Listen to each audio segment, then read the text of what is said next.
My name is Grace Johnson. I'm a 41-year-old housewife. Currently, I live with my husband Hudson and our daughter Aria, just the three of us.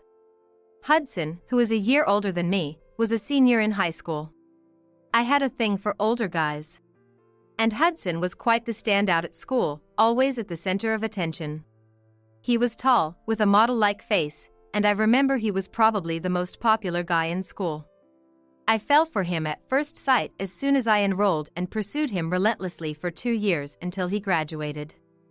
At the graduation ceremony, I went to get a button from his jacket. Well, not just the second button, but almost all of them were gone. After Hudson graduated, it felt like there was a huge void in my heart. I couldn't bring myself to date any other guys. You know, like having a major crush on someone and then they're gone. After he left, I just drifted through my high school days without much purpose. But a turning point came when I started college. At a drinking party I was invited to by a friend. Hudson happened to be there by chance. You're Hudson, right? I'm Grace, your junior from high school. Do you remember me? When I approached him, he looked at me intently. With so many girls chasing after him in school, I didn't expect him to remember me, just one among many. But Hudson said, Grace, right? The band girl? I've seen you practicing late in the classroom. Just knowing he remembered me made me incredibly happy. After that, I bumped into him several times at college parties. Though we attended different universities, we had mutual friends, so Hudson was often there. He was still very popular, but I made every effort to stay close to him and finally got to go on a date with him when he landed a job. I finally got to go on a date with him alone when he landed a job. I invited him out to celebrate under the pretext of a job celebration, but he initially turned me down lightly. I'm only interested in fancy places. So, I booked a high-end restaurant and invited him again. Hudson's eyes widened when he heard the name of the restaurant. Well, I guess that was to be expected. It was not the kind of place a regular student could afford. Thanks to that, Hudson was in a good mood and accepted the dinner date. He seemed quite pleased with the luxurious meal in a private room at the high-end restaurant. I had researched in advance what he wanted and presented him with an expensive watch during the meal. When I gave him the watch, I confessed, Hudson, I've liked you since high school. Would you go out with me? Hudson was silent for a moment after my confession. Just when I thought it was over, he smiled broadly. Sure. But I'm a bit high maintenance, so be prepared. He said, holding my hand. I was so happy I could have fainted. I liked his somewhat arrogant demeanor. Being a student, my perspective was generally youthful and naive. And I genuinely believed it was no problem at all that he was high maintenance. Whatever you wish for, I'll make it happen. I told him, and I officially became his girlfriend. Hudson doesn't know, but the high-end restaurant we went to that day was actually owned by my grandmother. I'm truly grateful to my grandmother for arranging a private room where I could successfully confess my feelings. This is how my relationship with Hudson began. He had warned me about his self-centeredness even before we started dating, and sure enough, he lived up to expectations. He always puts his feelings first. But what surprised me more was how much kinder Hudson was than I had anticipated. He always carries heavy things for me and even opens the car door for me when we're driving. In restaurants, he pulls out the chair for me, and he does all this smoothly. I can't even count how much I've spent on Hudson during our 2 years of dating. I've given him almost everything he's ever wanted as a gift. And when Hudson said he wanted kids, I took it as his way of proposing. I had decided I would give Hudson whatever he wanted, and I was thrilled that he was thinking about marriage, so I immediately started preparing for marriage and pregnancy. That's how we were blessed with our first daughter, Aria, and our marriage became a reality. The joy of marrying Hudson, the man I had always admired, has not faded even now. Even if I come to resent him at times, I think it's still a beautiful memory. The first time I discovered Hudson's affair was when Aria was in elementary school. Learning that the other woman was the instructor at Aria's swimming class left me speechless. Apparently, Hudson had been given her contact information in secret when he took Arya to her class. I was disgusted by the instructor's actions, but I knew Hudson was that type of person from the moment I fell for him at first sight. Hudson's looks have the charm to captivate anyone instantly. Later, I found out that there were 2 or 3 other women he was seeing at the time. Like with the swimming instructor, it seems he was often suddenly given contact information or approached. Hudson can't resist beautiful women, so he probably took the bait as soon as he was approached. I found out about the swimming instructor when I saw the 2 of them in the car together. The very car I had given to Hudson for his most recent birthday. Naturally, I cried and confronted Hudson. I was filled with intense anger over Hudson's involvement with another woman and the fear that he might leave this home. Hudson admitted to the affair and begged for my forgiveness. "I'm really sorry. I want to protect the life I have with you and Arya. It was just a moment of madness. Please forgive me. The only person I love is you, Grace." How could I not forgive him after he said that? Yes, even after years of marriage, I'm still head over heels for my husband. Because I married the man I admired, I always end up forgiving him. If Hudson wants me to cheer up, I'll do it. Then he becomes kind again. I'm fully aware that I'm a hopelessly naive and foolish wife. But if it keeps our family together, then that's okay. Mom, did you forgive Dad again? That's why he keeps doing whatever he wants. You can't give in to his whims anymore, okay? That's how I got scolded by my daughter. Then, when Arya turned 13, another of Hudson's affairs came to light. This time, it was with a receptionist at his workplace. Apparently, the fiancé, who worked in the same company as a receptionist, caught Hudson at her place. That led to a significant confrontation. The affair reached Hudson's boss through her, and although Hudson had to pay compensation, his boss kept it under wraps, so the affair didn't spread throughout the company. But Hudson became dissatisfied with the penalty and stopped going to work. You know, I've been thinking about switching to a company with better conditions. It's good timing, and it's better for me and you, right, Grace? There was no apology for the incident with the receptionist, and his reasoning was completely illogical to me. But in the end, I forgave Hudson again. Arya was furious with me. She had just started middle school and was feeling distrustful of her father. In fact, it was Arya who told me about Hudson's dates with the receptionist. I saw them on my way back from tutoring. I'm glad I wasn't with any friends. Because of my leniency with Hudson, Arya ended up becoming quite responsible. She's been working hard in school and even has plans to study abroad at a university overseas after graduating high school. Thinking that it wouldn't do for her husband to remain unemployed forever, I introduced Hudson to the company he had talked about, which offered better conditions. It seems the terms were to his satisfaction because Hudson switched jobs immediately. 4 years have passed since then. Surprisingly, my husband has been working seriously. He took a job in sales, which seems to suit him well. However, the company he joined deals with pharmaceuticals and cosmetics, and since it offers many products for women, he became a salesperson in the cosmetics department. I was really worried about that. But even with more opportunities to interact with women, Hudson has been coming straight home for his family. As Arya started preparing for her overseas studies in her senior year of high school, our family finally seemed to settle down. It was soon after that Hudson had to go on a solo assignment. I really wanted to go with him, but he said, "Arya's high school life is important too, so I'm counting on you, Grace, while I'm away." I just can't say no to Hudson's requests. So, as Hudson said, I decided to stay by Arya's side and keep the home running.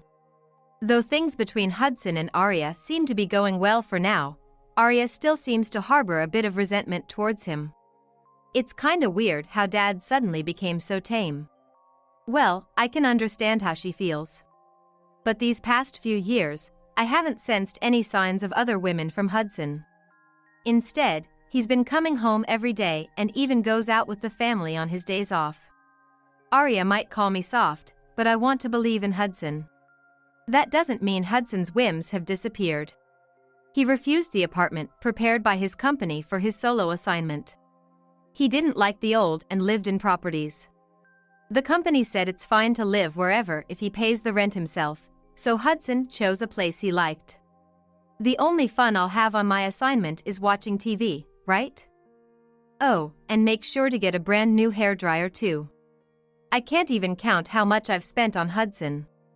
I was planning to use Hudson's earnings for Aria's study abroad funds, but it looks like I'll end up using my own money to set up Hudson's living arrangements and pay his rent for the assignment.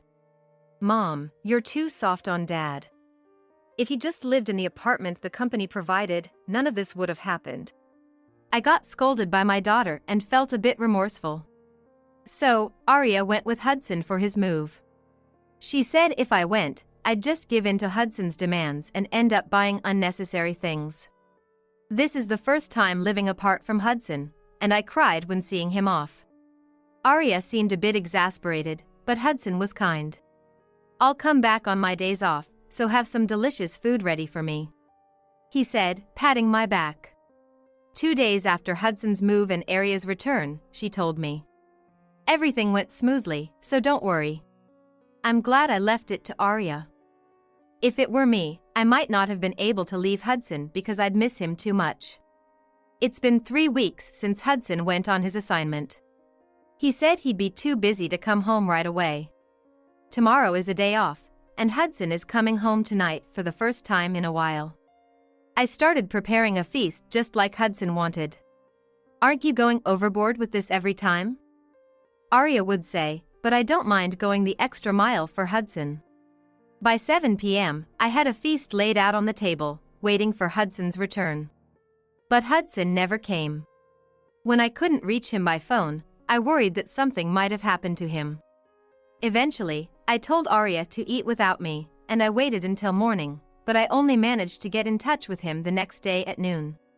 Sorry, there was a problem at work, and I couldn't make it back. I couldn't even contact you, and I'm really sorry for worrying you. I'm just relieved that you are safe. It seemed like Aria sensed something but didn't say anything to me. On the other end of the phone, Hudson said, I'll make it up to you next time. Hey, remember the restaurant we went to when we first started dating? Let's go there and talk about everything. I was truly happy that Hudson remembered that moment. I booked the day we confessed our feelings and told Hudson about it. Can you make the reservation under my name? I want to go in style since we're making the effort. Hudson requested, so I changed the reservation right away. I'll definitely come home this weekend. I want to see Aria too. My spirits lifted again. I started preparing immediately. Mom, you're expecting too much from Dad. I don't want to see you get hurt by him, Aria said coldly. It seemed like she had a feeling that Hudson might not come home this weekend either. That weekend, the feast laid out was not eaten by my husband. Aria comforted me gently as I cried on the sofa. After that, Hudson never returned home from his solo assignment. During this time, Aria, who was worried, made a suggestion. Mom, if you want to see Dad, why don't we go to him? Why didn't I think of that? I could have gone to see him any weekend. I nodded and began to prepare immediately. But Aria, with a serious face, said, Mom, there's one condition. I'm going with you. And no matter what, stay calm. Aria's face was so serious that I decided to listen to her wish. Hudson's place was quite far, taking several hours by train. We finally arrived at the apartment where Hudson lives. The room was a bit luxurious, and since I arranged it, I had the keys. Hudson would surely be surprised. Entering the room, the entrance was clean, and the shoes were neatly arranged. The living room was tidy too, not what you'd expect from a bachelor's living space. But something felt off. There were 2 sets of wallets, dishes, toothbrushes, almost as if someone was living there. My heart raced, and as I encountered various pieces of evidence, I couldn't deny that Hudson was living here with someone else. Then, I saw an envelope under the table and my heart pounded. A green envelope. It was a filled-out divorce form, complete with Hudson's signature and seal. I was speechless. My husband intended to divorce. Then, my daughter spoke from behind me. "Let's go home, Mom. It's useless to stay here." I hadn't even met Hudson yet, but what was there to talk about? With the filled-out divorce form, Hudson's intentions were clear. Tears naturally overflowed. I barely remember how we got home. Arya supported me as we took the train and a taxi from the station. By the time I realized, it was late at night, and I was sitting on the sofa. A blanket, likely placed by Arya, was on my shoulders, and there was a warm drink on the table. Arya was sitting next to me, fiddling with some device. "This is a webcam I installed when Dad moved.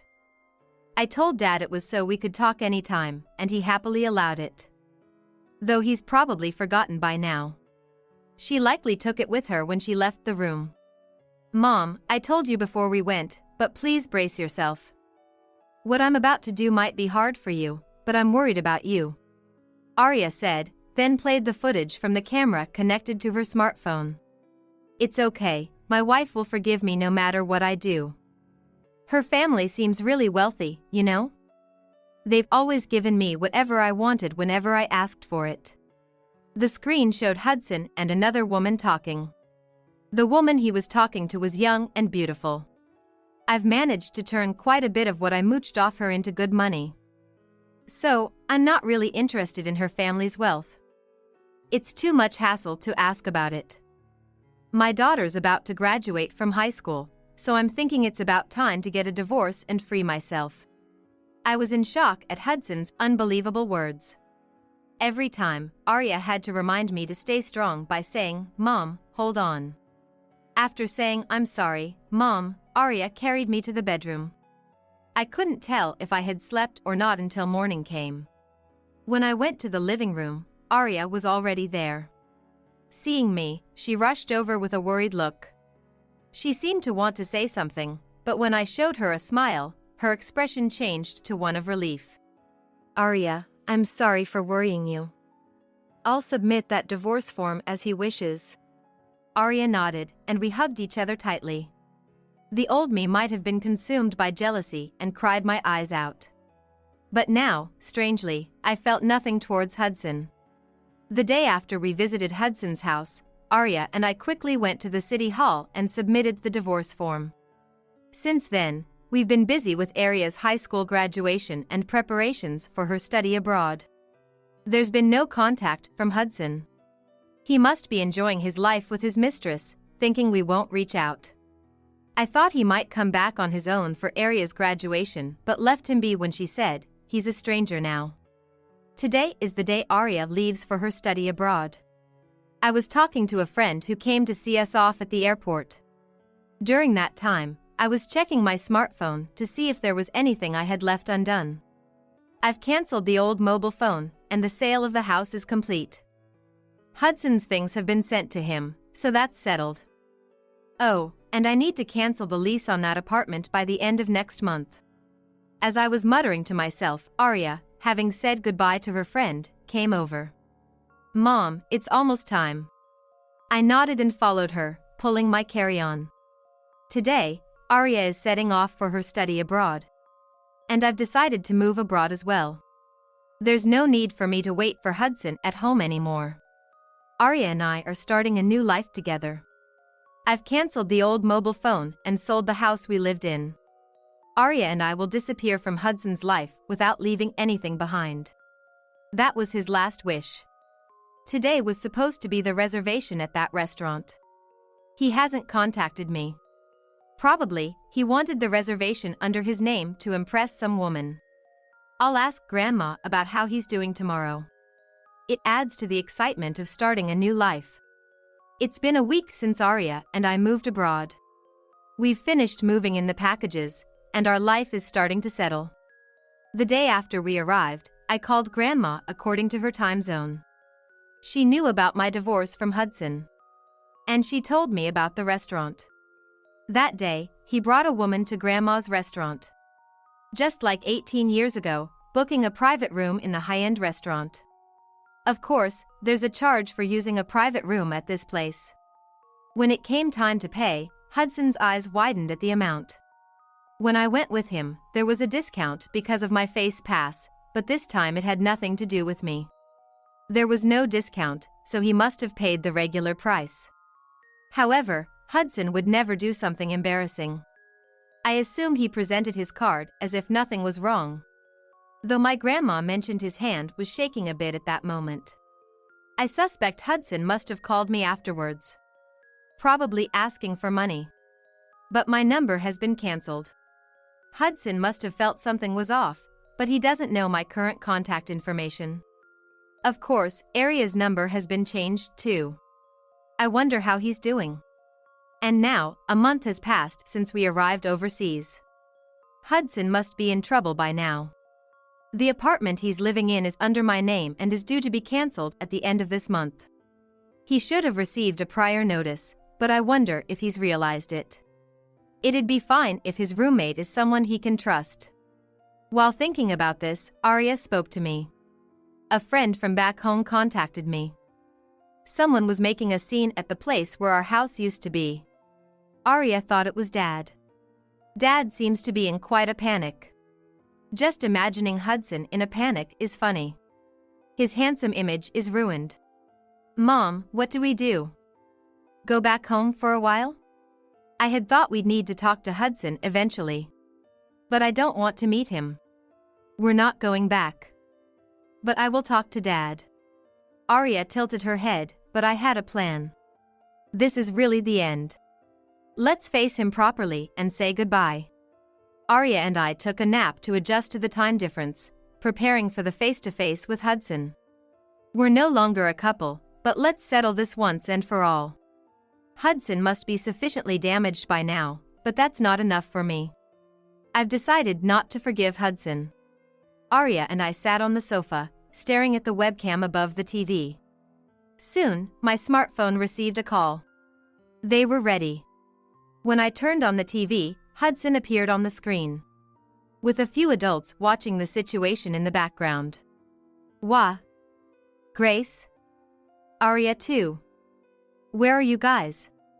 Hudson's voice was slightly delayed from his mouth movements. Hudson, long time no see. You look well. Where are we? That's something I can't tell you. Where are you? Hudson, looking confused, answered. Well, I was called by my boss to the president's office at the company this morning. He seemed uncomfortable under the watchful eyes. Hudson didn't seem to grasp the situation. I asked them to accompany you today because I have a lot to tell you. I said, and Hudson looked even more bewildered. First, the divorce form you filled out has been successfully submitted. You probably know since you received the acceptance notice. You were so kind to sign it yourself. No complaints, right? Hudson appeared confused by my words. He definitely had the intention to divorce. However, Hudson countered with something else. But, selling the house is foul play. That was my house too. You shouldn't have sold it without my permission. If you sold it, you should share the money with me. The conversation was veering off track, but since I was planning to discuss this eventually, I decided to explain it right away. You might be misunderstanding something, but that house wasn't ours. It was in my parents' names. So, if my parents decided to sell the house, we had to comply. Hudson looked as if he couldn't believe it. But it's true. Our house was quite a mansion. There was no way Hudson could afford such a house with his income. It was a house my parents had given me as a wedding gift. It happened nearly 20 years ago, so he must have forgotten. I sent you your belongings, didn't I? The watch I gave you, the suits, the accessories. I bought them because you wanted them, but you treated them like trash in your room. Maybe you've already turned them into cash. It probably hit the mark. Hudson clenched his teeth for a moment. It's embarrassing to admit, but why did I spoil this man so much? I loved him that much. The fact is true, but suddenly, I felt a surge of regret. I loved you so much that I was willing to fulfill any request. Even when you cheated, I forgave you, thinking you would eventually come back to me. But if you wanted a divorce, then it's over. I wiped the tears I had been holding back. Really, as Arya said, maybe I was too lenient on him, too forgiving. This divorce could well be said to be my own doing.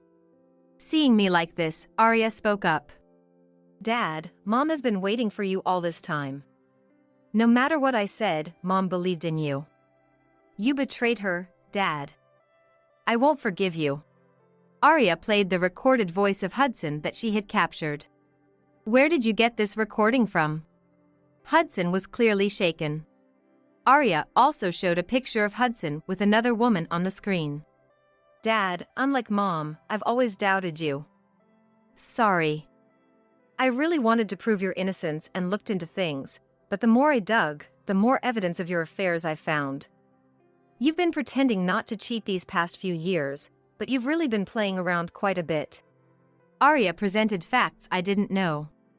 Apparently, Hudson had also committed adultery within his company.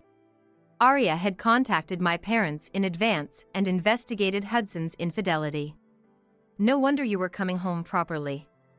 Adultery during work hours is ridiculous. After Arya's remark, Hudson showed a slightly sad face.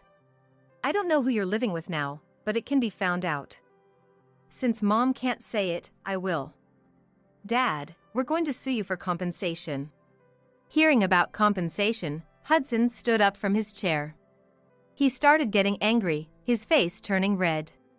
What compensation? There's no way I have that kind of money. Yeah, even the restaurant the other day charged me a crazy amount. I couldn't help but smirk when he brought up the restaurant. Arya immediately retorted. That restaurant was a place of memories for you and Mom. I can't believe you'd take another woman there. It's terrible how you deceived Mom. Do you know how much she was looking forward to it? Dad, you're the worst of all. The lack of money is your own fault. We'll make sure you pay. The staring contest between Hudson and Arya through the screen continued. That's when I took over from Arya. So, Hudson, you'll be hearing from a lawyer. We're prepared for this to go to court. And, as you probably know, the house you're living in now will also be cancelled soon. Make sure you prepare to move. Hudson stood, staring at the screen. Having been adored by everyone around him until now, his anger at being belittled like this was immeasurable. But he could use a taste of defeat. Come on, not forgiving the cheating now, that's dirty. Sneaking around collecting evidence of someone's cheating is creepy and underhanded. And suing for compensation, canceling the current house, how monstrous can you get? You have the worst personality. I wish I could see your parents' faces. Hudson yelled so loud it seemed the speaker might break. You want to see my parents' faces? Well, let's make that final wish come true. My parents have been behind you this whole time. Hudson froze at my words. He looked back at me with a puzzled expression. And then, he slowly turned around. There stood the president and executive director of Hudson's company. The president is my father, and the executive director is my mother. Because you said you didn't want a wedding or a meet and greet because it was too much trouble, you've never seen my parents' faces. Despite your selfishness, my parents respected the man I chose, and have always watched over us generously. Any complaints? Hudson was shaking a bit. He was probably reflecting on his behavior here. When you said you wanted to change jobs, my parents helped you. That's why you're working at this company. Then, my father, who had been silent until now, spoke up as the president, not just as Grace's father. From here on, I have something to say not as Grace's father but as the president. Hudson, it's come to my attention that not only have you been committing adultery during work hours, but you also have had romantic relationships with women from our business contacts. And it's not just one or two women. We've received numerous complaints. Hudson's face went pale. My mother, the executive director, spoke to Arya and me through the screen. From here, it will be about company matters, so you two should rest. If anything happens, we'll contact you. Thank you. Arya and I thanked my mother. And finally, I also had words for Hudson. Hudson, leave Arya to me. By then, goodbye. Then Hudson approached the screen, crying and shouting. I'm sorry. It was my fault. The most important thing to me is you two. Forgive me. Let's live together again. The video cut off midway. Probably, my mother ended the call. This ordeal has caused a lot of worry for my parents. I plan to send them a thank you message later. Arya and I hugged each other, both crying. It's over. This is truly goodbye to Hudson. A few days later, Arya's life at school overseas begins today. After the entrance ceremony, Arya and I had a meal together. And we talked a little about Hudson.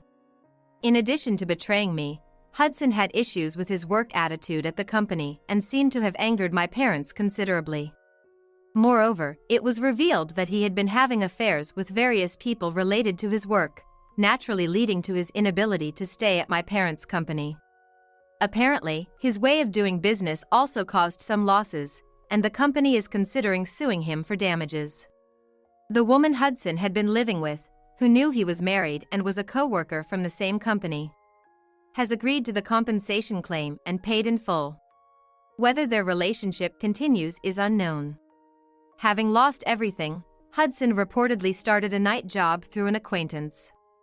The compensation from Hudson is being deposited in small amounts each month. Mom, from now on, I'll protect you. Oh, that's reassuring. But I became stronger too. It's still my turn to protect you. We laughed together, saying that no matter what happens, I don't want to ruin this happy relationship with my daughter. With that thought, I watch my daughter forge ahead towards her dreams. Life overseas has its uncertainties, but as a mother, I'll live strong and enjoy the time with my daughter. Hey, why are you hanging out over there? You should show a little concern. Wipe off my sweat too. You're my wife, after all. I no longer feel obligated to worry about you. You've lost the right to expect marital duties from me since you cheated. I coldly stated this and showed Harrison and my sister the photo I had. As soon as I revealed this truth in the hospital room, my sister was greatly shaken. At that moment, I faced an unbelievable sight. My name is Sally, a 28-year-old office worker. After graduating from college, I joined a logistics company and have been working hard ever since. Life as a working adult was harder than I imagined, both physically and mentally, but I was happy to work as a permanent employee and receive a salary. Busy yet fulfilling, I started to get accustomed to my job around the time I met Harrison through a friend's introduction. Harrison worked for a major corporation, the epitome of an elite, with a fast mind and extensive knowledge, trusted by juniors and superiors alike. He was approachable and humble, a person of good character. When I confided in him about my work troubles, he listened intently and gave me precise advice. So, when the irresistibly charming Harrison proposed dating with marriage in mind, I was so surprised that I raised my voice. After all, Harrison seemed like a person from another world to me. 3 years have passed since we got married, and I am still continuing my job smoothly. We don't have children yet, but Harrison and I live happily as a couple. On weekends, we relax by watching movies and sometimes go on drives to sightsee. My parents' house is about an hour's drive from where we live in the city center, and my parents were very close, enjoying traveling together as their hobby. My father passed away from illness a few years ago, but since then, I've been worried about my mother, who is now alone, and frequently visit my parents' house. Since the drive doubles as a visit and my husband also says he feels comfortable at my parents' house, it naturally becomes a place we often go to. Incidentally, the timing was a bit awkward, but right after my dad passed away, my sister got divorced and moved back to our parents' house. So, I feel relieved knowing there's someone there in case something happens. My relationship with my husband and my parents' home is good, and from the outside, we look like a couple without any issues. But there's one thing that's been bothering me lately. It's that Harrison's been coming home after midnight more frequently. When I ask him why, he brushes me off, saying, "It's the busiest time right now." "You work too, Sally, so you should understand how tough it is." I do understand the busyness of peak times. However, he has never come home this late since we got married. So, I'm really worried he might be pushing himself too hard. Mom says the same, but you're worrying too much, Harrison said, not even trying to hide his wry smile. Seeing his attitude, I felt it was useless to say anything more and stopped the conversation. "All right, take care. I've prepared a bath for you, so go soak and relax." To that, Harrison just replied, "Thanks," and headed to the bathroom. When did he start keeping such a distance? There was a time, no matter how busy, he wouldn't show this kind of attitude. Do people change over time? Or is this what they call the doldrums in a relationship?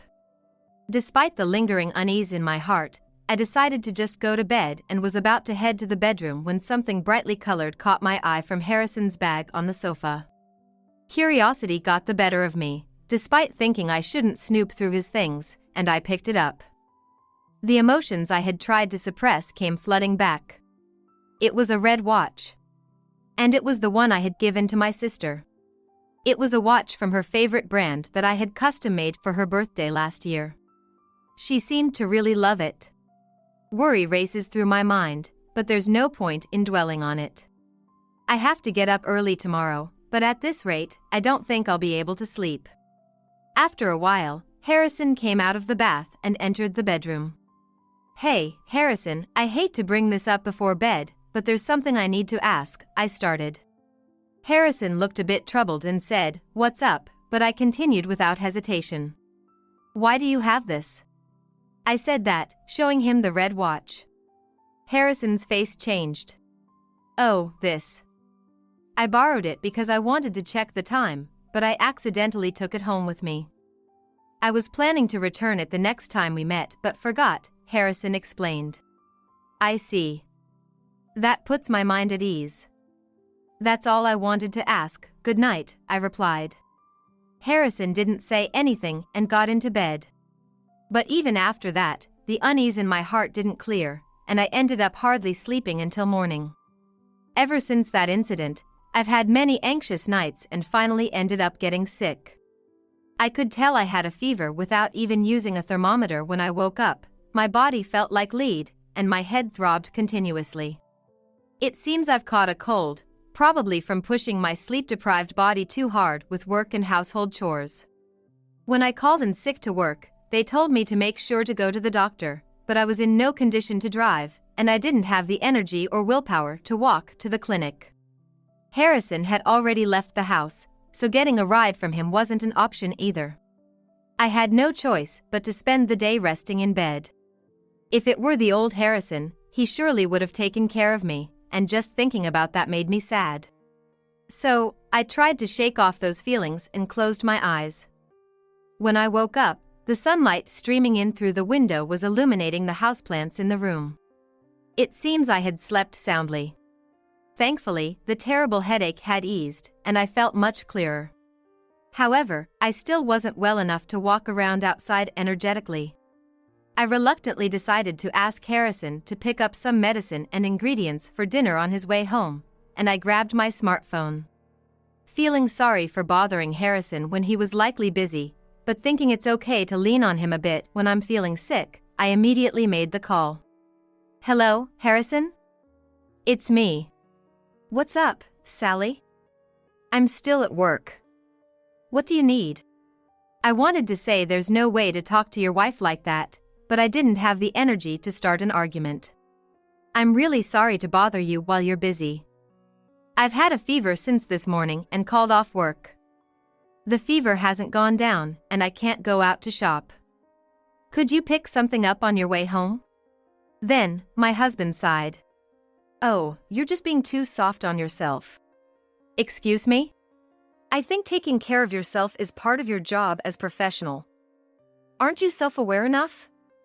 I'm too busy at work today to go home, so you'll have to handle the shopping yourself. I don't even have the energy to go shopping. Relying too much on others will make you soft. Anyway, my boss is calling me. I gotta go." Harrison said, and then hung up. Stunned, I listened to the beep of the call ending and remained motionless for a while, phone still to my ear. Why would he talk like that to someone who's sick? No matter how busy with work, does he want to avoid talking to me that much? In the early days of our marriage, Harrison was the one who worried about me the most when I was sick, taking care of me diligently. He would go to the drugstore to buy pudding or energy drinks for me, and even called my mom to ask what's best to eat when you have a fever. What made the kind-hearted Harrison become so cold? Feeling a fever rise again, I drank some chilled mineral water from the fridge and went back to bed without thinking further. Harrison didn't return home until the deep hours of the next night. My health had already improved significantly, and I was able to go to work that morning. I wanted to go to bed early because I was still recovering, but I had something I needed to tell Harrison, so I waited for him to come home. The show I wanted to watch had already ended, and I was watching an infomercial with no particular interest when I heard the door open. I hurried to the entrance. "Welcome back, that must have been tough." "Yeah. Food and bath are ready, what will you do?" "No need for either, I'm beat." Unlike you, I don't have the luxury to rest. After witnessing Harrison's cold attitude over the phone yesterday, I didn't expect him to worry over a slight illness. However, as soon as he came home, I told him there was something I needed to say. "What?" "I'm already sleepy, make it quick." Actually, when I went to work today, my boss asked me to go on a business trip next week. I thought about the house, but since it's only for 2 or 3 days, I decided to accept. "So, I'm going to need you to take care of things at home while I'm away next week." I usually handle all the household chores, so I was a little worried about how Harrison would manage. He might even strongly object. But his response was unexpected. "A business trip, huh? When are you leaving?" Next Tuesday." "I'm not sure when I'll be back yet. I'm planning to discuss the details with my boss tomorrow. I'll let you know once it's decided." "Got it." "Oh, make sure to contact me as soon as you get back." Saying that, Harrison headed to the bathroom, seemingly a bit happy for some reason. "What? Hey, weren't you going to sleep?" "Changed my mind. Since you prepared it, I'm going to take a bath and freshen up before going to bed." I was a bit surprised at how Harrison's attitude brightened after hearing about the business trip. If it were the old me, I might have been pleased by the change, but now it just raises more doubts. However, with the trip starting soon, I told myself it was pointless to get worked up over speculation. Yet, Harrison's brief look of happiness stirred my unease. Why did he seem so pleased? As the trip approached, Harrison kept saying things he normally wouldn't, like leave the house to me and focus on your work during the trip. On the day of the trip, despite being busy, Harrison gave me a ride to the airport, saying, "Take care. See you on Thursday," and waved goodbye with a smile. Sitting in my seat on the plane, I reflected on Harrison's recent behavior. His cheerful demeanor, the reason for his late returns, and the red watch found in his bag came to mind. As I pondered what these could mean, I was filled with anxiety. But without any solid evidence, I told myself the business trip was still ahead and focused on heading to my destination. Then, I opened my smartphone's contact list to call home. "Hello? Hey, it's Sally." "Mom? Oh, it's rare for you to call. What's up? Aren't you supposed to be at work?" "No, actually, I'm on a business trip. I had some time, so I thought I'd call. I haven't been in touch since I last visited home. Are you okay? No cold or anything?" A business trip sounds almost like a little vacation. "What are you talking about?" "It's work, all work. Your love for travel really hasn't changed, has it?" I then asked, "Hey, how's Kate doing lately? Anything new with her?" "Oh, Kate's doing well as always. She's going to work and all." "Oh, but actually, she took the day off today. The house has been buzzing since this morning, and it got me up earlier than usual." "She took a day off? Does she have some special plans or something?" My heart started to feel uneasy. Yeah, actually, she's been preparing to go out since this morning. She's about to leave, right? I get the feeling she's dressed up more than usual. Maybe she's got a new boyfriend? I speculated. My anxiety grew, and my heartbeat quickened just when I was trying to confirm my worries. While I was lost for words, my mom kept talking. She finally found someone new, huh? I'm happy for her.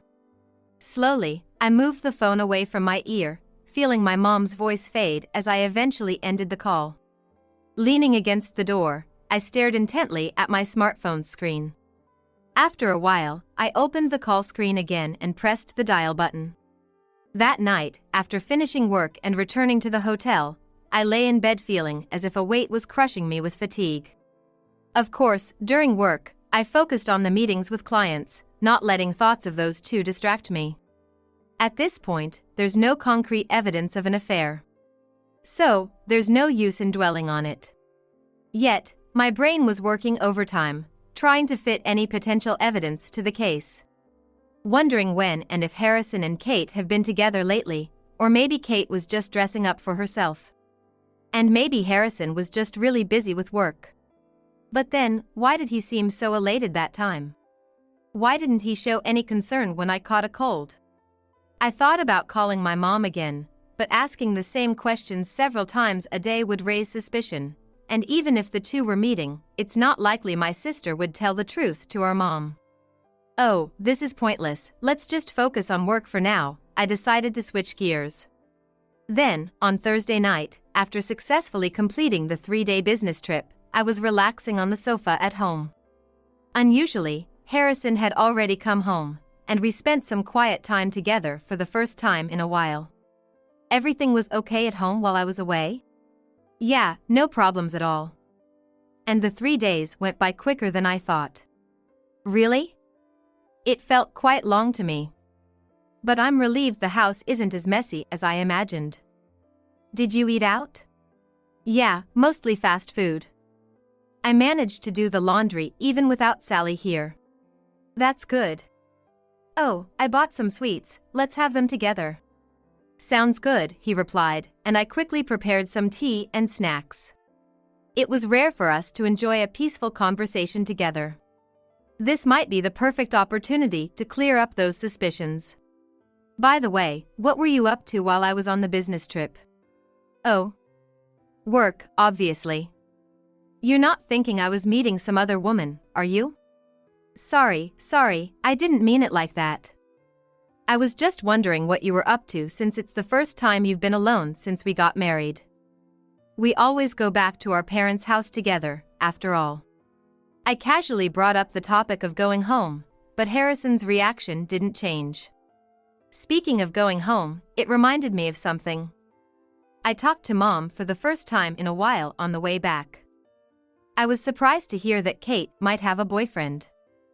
She hasn't been with anyone since her divorce. Kate has a boyfriend? But that's good for her, starting anew, right?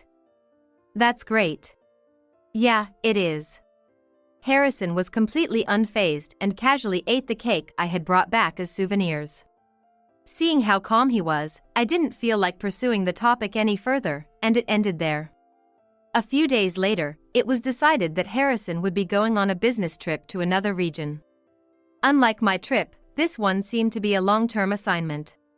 If successful, it could significantly boost his standing within the company, even possibly leading to an unprecedented promotion. Harrison was quite enthusiastic. Because of that, he has been coming home late almost every night, busy with preparations for the trip. Watching his buoyant demeanor, I had a hunch. It was eerily similar to his reaction when I told him about my own business trip. The night before his departure, Harrison had to run out to the convenience store after realizing he forgot to buy something. I took this as the perfect opportunity to check his suitcase, heading to the bedroom. Luckily, the suitcase was left open and easily accessible. Looking for evidence, I peered inside the suitcase, and its contents were suspicious at first glance. Is this really preparation for a business trip? A travel guidebook was hidden intentionally, and on top of it were notes with reservations times for popular restaurants in new, stylish clothes that didn't seem work-related. It looked like plans for a trip with someone. The next moment, I was shocked. Could it really be? The next day, Harrison left the house early in the morning. He wasn't wearing the stylish clothes I saw the day before, but his usual suit. After confirming the door was closed, I immediately tried to contact my parents' home. But no matter how long I waited, there was no answer. Anxiously, I headed to my workplace. Then, an unexpected development awaited me. In the morning, I was at a loss for words when I received a sudden call from the hospital. "Hello, this is Westside Hospital. May I speak to Mrs. Harrison Smith?" "Yes, that's me." "What happened?" "We will explain the details when you arrive. Your husband has been injured and we ask that you come as soon as possible." I learned that Harrison had slipped and fractured his leg while at a spa resort and was urgently transported to a nearby hospital. Thankfully, his life was not in danger. I immediately informed my boss of the situation and rushed to the hospital. On the way, I also contacted Harrison's company. Normally, if he was on a business trip, the company would have been informed of his whereabouts.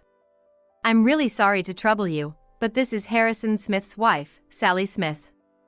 I heard my husband was hospitalized during his business trip." When I said this, I was met with a surprising statement from my husband's boss who answered the phone. "What do you mean Harrison has been hospitalized during his business trip? We only have a report that he took a long vacation, and I heard he was traveling with his wife." That was the response I got. This confused me, but I quickly understood the situation and it became clear that Harrison had lied about going on a business trip and had actually gone on a vacation. Moreover, he had told his company that he was traveling with me and had taken leave for it. Hearing this, my anger towards Harrison surged, but at the same time, the fact that he was suffering from a fracture complicated my feelings as I rushed to the hospital. The hospital was located about 2 hours from the city center in a resort area. Upon arrival, I completed the check-in process and headed to Harrison's hospital room. As expected, my sister Kate was there, taking care of Harrison. He himself had fractured his right leg and was in a pitiful state with a large bandage wrapped around it. He mumbled pitifully, "I'm so sorry it had to come to this." But in my mind, anger won out over sympathy for him. "Hey, why are you just hanging around there? Show a little concern, will you? Wipe off my sweat too. You're my wife, after all. I no longer feel any obligation to worry about you. No matter how tough it gets for you." "What do you mean?" "I was just busy with work. And I got injured because I was too tired." My husband tried to excuse himself, but his words no longer held any weight for me. "Just keep piling up the lies. Pretending to work when you were just out having fun." "What did you say?" Harrison said, his face turning red, and he tried to move. But in the next moment, he lost his balance and fell from the bed. Then he screamed in pain. When the nurse rushed in to ask about the situation, I just coldly looked down at my betrayed husband. "You just fell on your own. You've lost the right to expect any marital duties from me since you cheated." I coldly stated this and showed Harrison and Kate the photo I had been holding.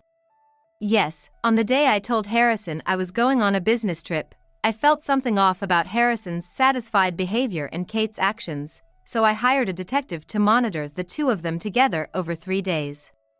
As a result, I was able to obtain evidence of their infidelity.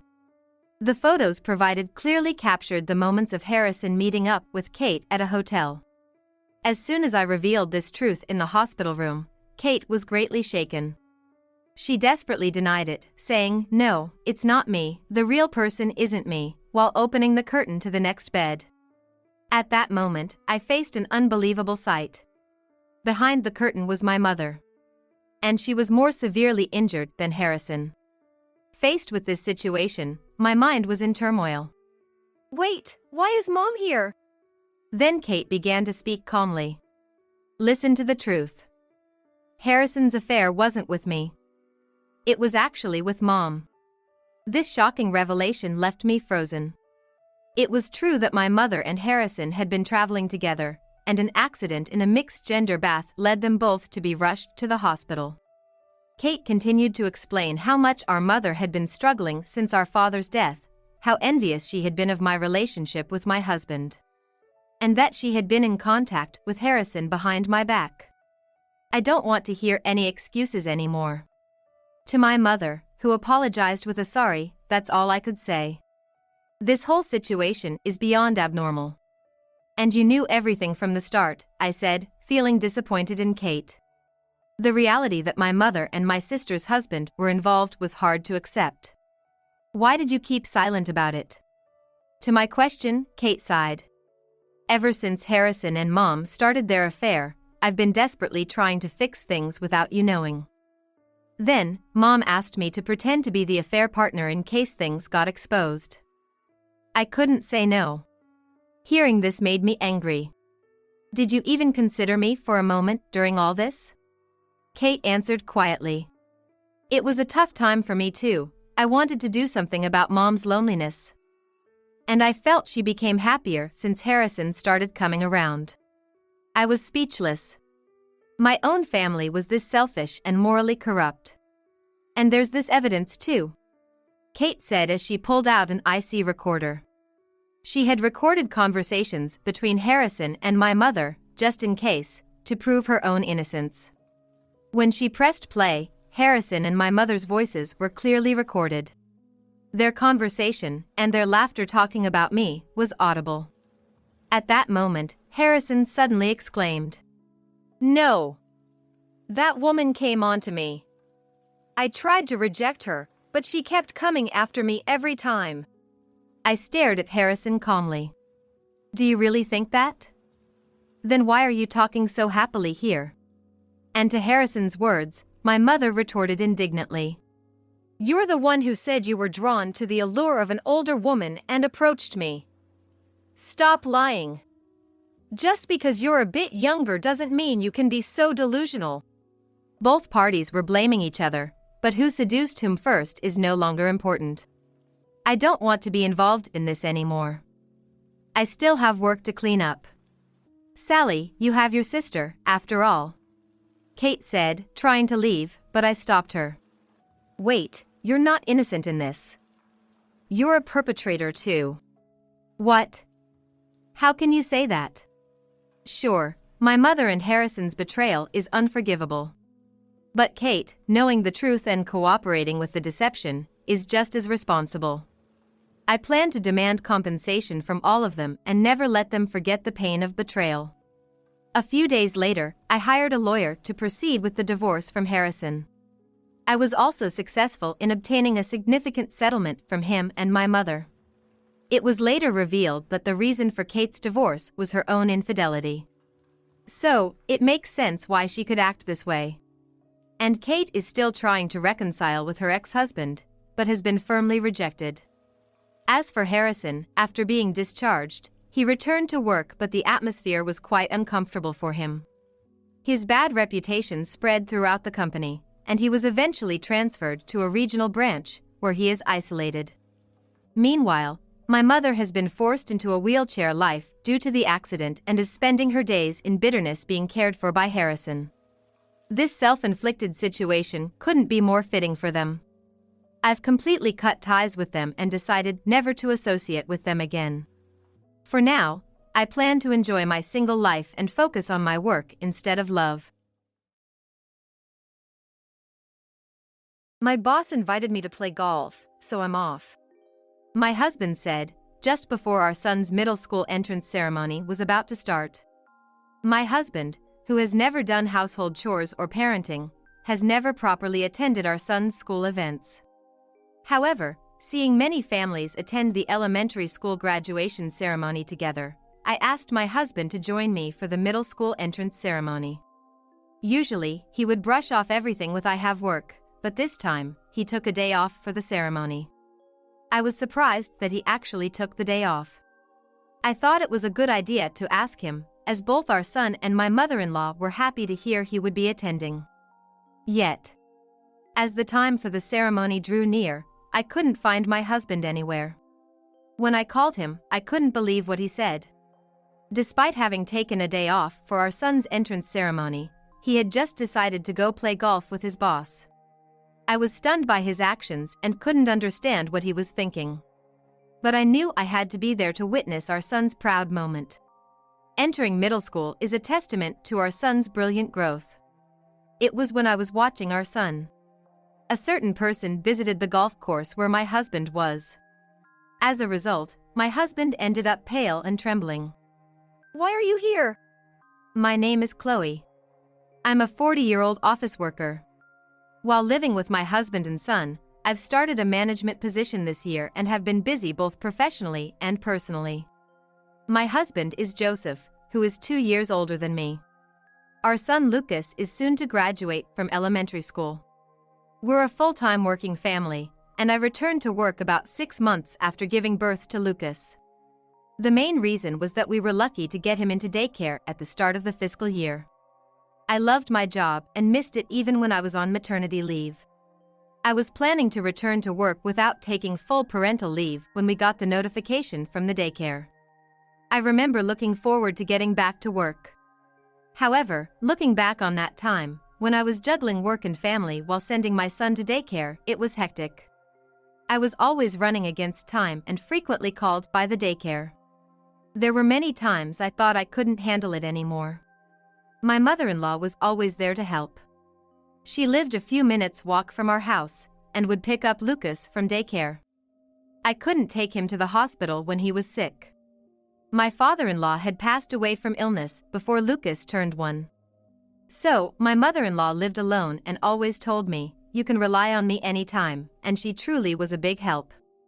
I relied on her a lot, but because we raised my son together, my mother-in-law and I have built a very good relationship. My folks live a plane ride away, and since my brother and his wife live with them, we're not really in a give-and-take relationship. That's why my mother-in-law's presence is such a blessing, and she's a real pillar of support for me. On the other hand, my husband, who should be my partner in all this. It's unbelievable that he's the son of such a kind mother, considering he does neither housework nor parenting. When our son was just a baby who could only cry, if I was holding and soothing him, my husband would mutter so noisy and click his tongue, moving to another room. He gets grumpy when my mother-in-law and I are taking care of our son, and he won't even change diapers, saying I can't deal with the mess. Even when it's his turn to feed the baby, he'd say, "Are you done?" I'm tired, and quit halfway through. Even if I'm swamped with taking care of our son and work, to the point where I can't even wash dishes, hang laundry, or tidy up toys, my husband just adds to the mess, piling up dirty dishes, increasing the laundry, and kicking toys around as he walks. I've tried to talk to him about his behavior. I even changed my approach and asked for help in a more pleading way. But he just gets annoyed and ignores me. There was never any improvement. If anything, he'd just click his tongue and lash out at things even more. So, I stopped trying to get him to change and decided not to expect anything from him. Even if I spend a lot of time and effort trying to communicate what I want from him in terms of parenting and housework, if there's no result, it only leaves me exhausted. In a life with no time or energy to spare, I didn't want to add more stress. If I don't consider him as part of the equation from the start, I won't be bothered when he does nothing. I think now, that was a way to protect my own mental state, which was on the brink from being so busy and sleep-deprived. Seeing how my husband was, even my mother-in-law thought it wasn't good and gently scolded him. Very gently. "Joseph, Chloe is tired, too. Why don't you take a turn holding Lucas? He's so cute, after all. I'm more tired from work. That's her job." But my husband didn't listen to his mother's words, dismissing them and retreating to the bedroom. He has this way of looking down on women, saying things like, "Because you're a woman or for a woman, you sure." He'd often make such remarks about female bosses or colleagues at work, which I thought might stem from an inferiority complex, but come to think of it, he said similar things about looking down on his mother. Since she's been a homemaker her whole life, only capable of housework and childcare, might as well let her do it. That was his response when I mentioned feeling guilty for always relying on my mother-in-law and wanting to get her something nice for Mother's Day. he said that and immediately looked down at his smartphone. I always felt that my mother-in-law's meticulous and thoughtful approach to housework and childcare was incredible. Feeling all the more so because I knew I wasn't cut out for it and couldn't manage it myself. My mother-in-law was always calm, kind, and smiling at my son. Her housework was always done efficiently and quickly. It wasn't just her years of experience, I thought her planning skills were exceptional. Her ability to anticipate the future and manage everything while preparing for unforeseen circumstances was admirable. And yet, without recognizing my mother-in-law's greatness, my husband looked down on her. "Chloe, I'm sorry." And my mother-in-law would apologize for her son Joseph's behavior. I don't think she should be the one to apologize, but she always tries to cover for and protect him. My husband is the only son his parents had wanted and had after much longing, and it seems he was quite spoiled. According to him, he was often scolded by his father, but his mother never scolded him. But from what I've seen, his father only pointed out the most basic common sense things, and it was far from what I'd call scolding. Yet, my husband would sulk or get down, so he probably thought he was being scolded. I didn't get to spend much time with my father-in-law, so I can't confidently say I fully understood what kind of person he was. But he wasn't a hot-tempered man. Rather, like my mother-in-law, he seemed to care deeply for his son, my husband, and was very devoted. It's probably more accurate to say that he felt stricter compared to my mother-in-law, but for my husband, being scolded by his father might have been a turning point for changing his behavior. That's why my husband now does whatever he pleases. His father has passed away, and he looks down on his mother. He has no interest in listening to me. I've given up on trying to communicate anything to my husband. I often hear that husbands need to be raised, but I just don't have the capacity to take care of him. Both my mother-in-law and I have stopped trying to correct him or ask for anything, and we're the ones raising our son. As a result, my husband freely goes out drinking and sometimes doesn't come home. He works in a department with almost no overtime, so he could technically leave on time every day. However, he's never even considered coming home early to take care of our son or do any household chores. In fact, I earn more than he does, and the money he contributes to our household is only about 2/3 of what I bring in. Despite this, he freely spends and doesn't come home, showing a complete lack of awareness. To be honest, I hate even thinking that such a man is Lucas's father. Getting divorced wouldn't particularly trouble me, and if it meant less stress, it might not be such a bad idea. However, I hesitated to take the step of divorce because I wondered if Lucas might not want his father erased from his home life. On a sunny and warm day in March, Lucas's elementary school graduation ceremony took place. Since the ceremony was on a weekday, my husband excused himself with a simple impossible and didn't attend, but I took a day off and went with my mother-in-law. It's amazing to think that the boy who was once so small at birth is now about as tall as me. Remembering his growth over the years, my mother-in-law and I were moved to tears. After the ceremony, the children came out to the schoolyard. It was their free time now, and they seemed to be taking the opportunity to take photos with friends and say their goodbyes. Not all of them would be going to the same middle school, so they were probably making the most of their last moments together in elementary school. "Mom, can you take my backpack home for me?" Lucas came over to me and my mother-in-law and asked. "Of course. Here, take your phone too." "Thanks." The school had informed us that during this time in the schoolyard, it was okay to use cameras, phones, or tablets for taking pictures. Parents were advised to bring these devices and hand them over in the schoolyard, with reminders to adhere to internet literacy and such. The kids were probably using this time to take commemorative photos and exchange contact information. "Mom and Grandma can head home first." "All right. Be careful on your way back." "Don't worry, we'll all go back together."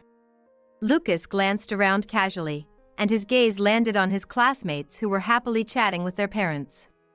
Despite being a weekday, most families had both parents attending the graduation ceremony. Maybe Lucas, too, had wished for his father to be there. When he was younger, despite having such a father, he was always clinging to him, saying, "Daddy." But now, with a father who neither spends time with him nor is hardly ever home, Lucas has become quite cold towards him. Even when they are in the same house, Lucas barely speaks to his father. Seeing how many families had both parents attend events like this, I might have felt a bit envious. "All right, I'm off then." With only his diploma and phone in hand, Lucas dashed off. Watching his back, I thought about talking to my husband. "Hey, could you come to Lucas's middle school entrance ceremony?" I brought it up to my husband when he came home late that day. He probably forgot that today was the graduation ceremony. He hadn't mentioned a word about our son, not in the morning before leaving the house nor now when he came back smelling faintly of alcohol. "The entrance ceremony is on a weekday, right?" Today, at the graduation, most families attended together. I was pretty much the only mom there alone. I got a lot of "couldn't your husband take the day off" from the other parents. My husband, though indifferent to his family, me, and our son, is all about appearances. He seemed to catch the implication that "so, your husband puts work before his kid," from my words, and I saw a slight frown form between his eyebrows. In reality, the conversation was more along the lines of "is dad at work?" But nobody is into another family's business like that around here. So, I deliberately phrased it that way. I implied, normally, dads take a day off for their kids' graduation, but ours was the exception. Lucas seemed to envy them, so I was hoping you could make it next time. Whether or not Lucas actually felt envious, I can't say for sure. But being the odd one out in a crowd can't be comfortable. "Will you apply for a day off?" "Well, probably." His response was lackluster, but after pressing him a bit more, I decided to go to bed. They say good news comes to those who wait, and there's work tomorrow. Then, the next evening, while at work as usual, I got a message from my husband.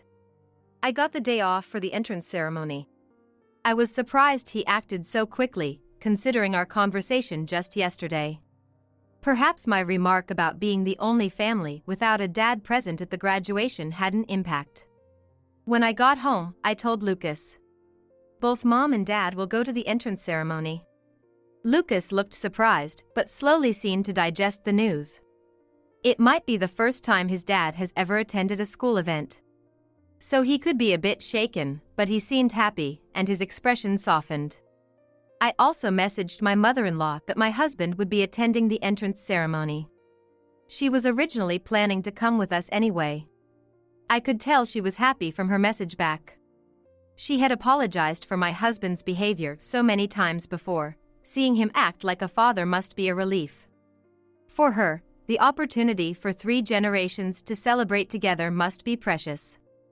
I felt glad I had communicated properly with my husband.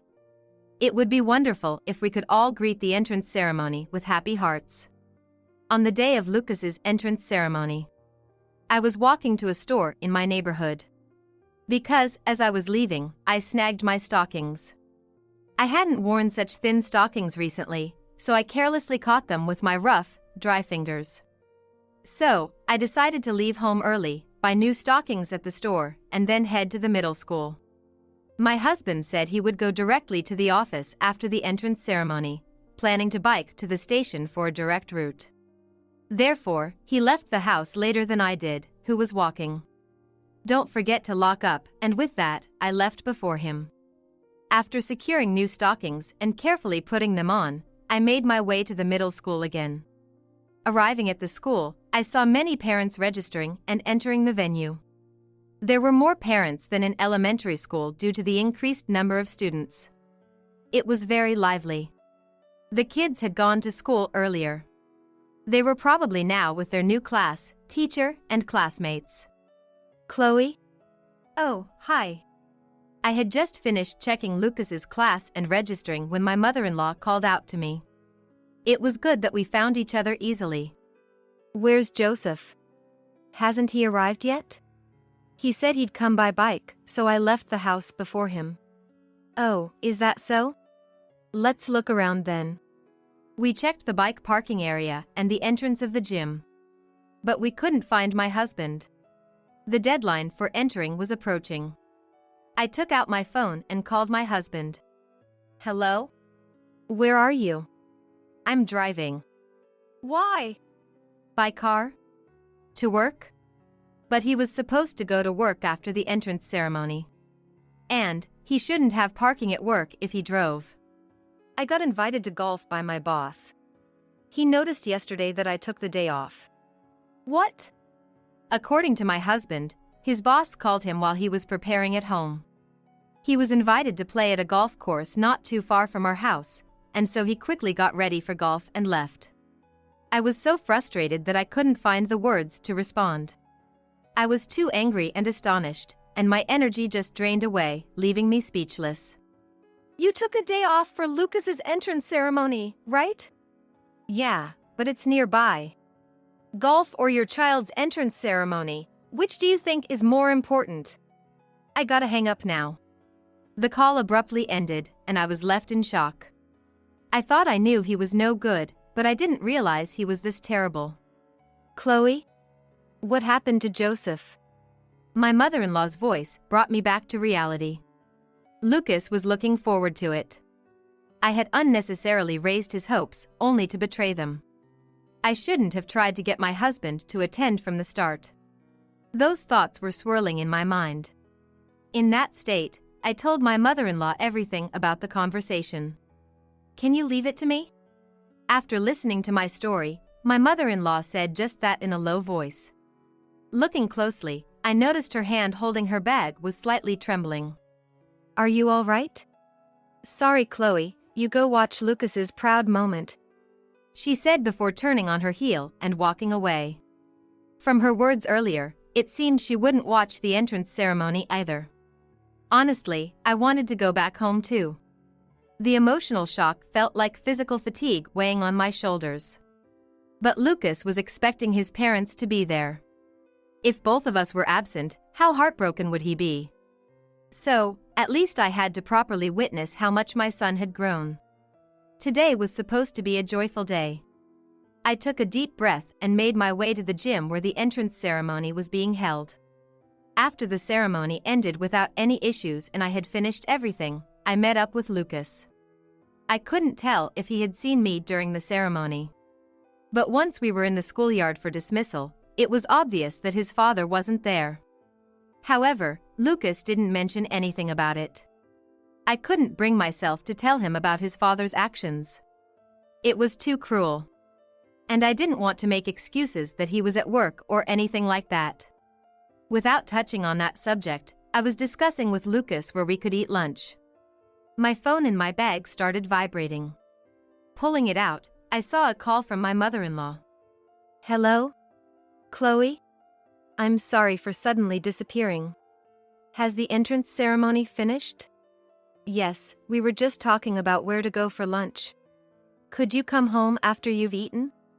I'm at your house with Joseph. What? Was my husband back already? But he said he was going to play golf. Normally, if he went out to golf, he wouldn't be back for the entire day. Shall we go home right away? No need to rush. It's lunchtime. Go eat something. What about you? I'll figure something out. Don't worry about me. Indeed, it was already lunchtime, and Lucas said he was hungry. I didn't feel like enduring hunger just to see my husband's face. Then, we'll eat and come back right away. Take your time. Taking my mother-in-law's words to heart, we went to eat Lucas's favorite pizza before heading home. Sure enough, there was a car in the carport. It seemed my husband had come back. I unlocked the door and opened it. Something could be heard from the living room. I just can't understand. I'd like to crack open your head and see what you're thinking.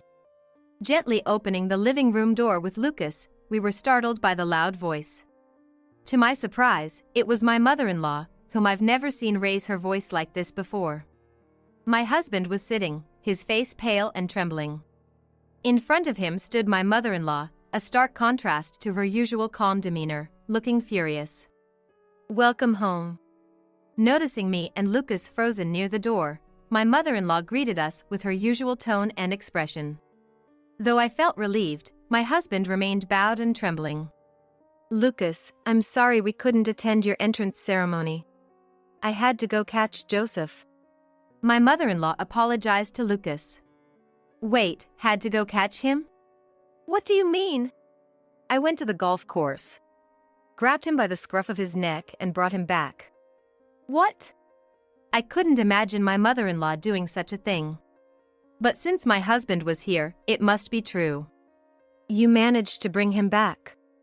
I told his colleagues at the golf course he was supposed to have taken the day off for his son's entrance ceremony today, but suddenly disappeared to go golfing. Don't you think he's a terrible father? I see. Initially, Joseph was all, this is also part of my job. But then one of the seniors there got angry, saying, it's a milestone for your son. What are you doing? Perhaps it was the boss who had invited him to golf. He probably didn't know the reason for the day off, and he must have been shocked too. Plus, it was good that his colleagues got to see his true colors. Serves him right. They told him, go right now. So, I dragged him away just like that. Wow.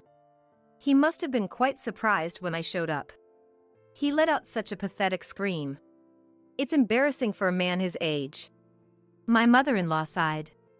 The phrase "a mother's strength" came to my mind. I couldn't be more thankful to her.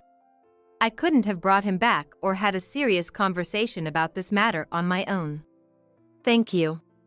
How could I leave a scumbag who would rather play golf than see his son's proud moment? But it was all so shocking. I couldn't believe my usually gentle mother-in-law did such a thing. Seeing how scared my husband was, it must be true that when a person who rarely gets angry does, it's frightening indeed. Were you playing golf? Lucas asked his father. His voice made my husband look up, but Lucas's expression was blank. I didn't have high hopes, but I'm thoroughly disappointed. I don't have a father, and I don't need one. His voice was cold. With that, Lucas went upstairs, and the sound of his room door slamming echoed. My husband looked shocked.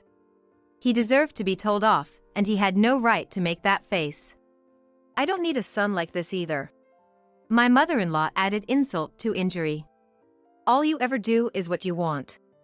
Are you even capable of holding down a job as an adult? I am. You can't do your job, so you resort to sucking up to your boss to survive, I bet. That's not. How pitiful. It's only natural for your child to disown you. You're shallow and insubstantial. My mother-in-law's sharp words cut through my husband like a knife. Her usually calm demeanor made her attack all the more potent. My husband's head dropped lower and lower. I can't leave this sorry excuse of a man with my precious grandson and daughter-in-law. Leave this house immediately. Mom!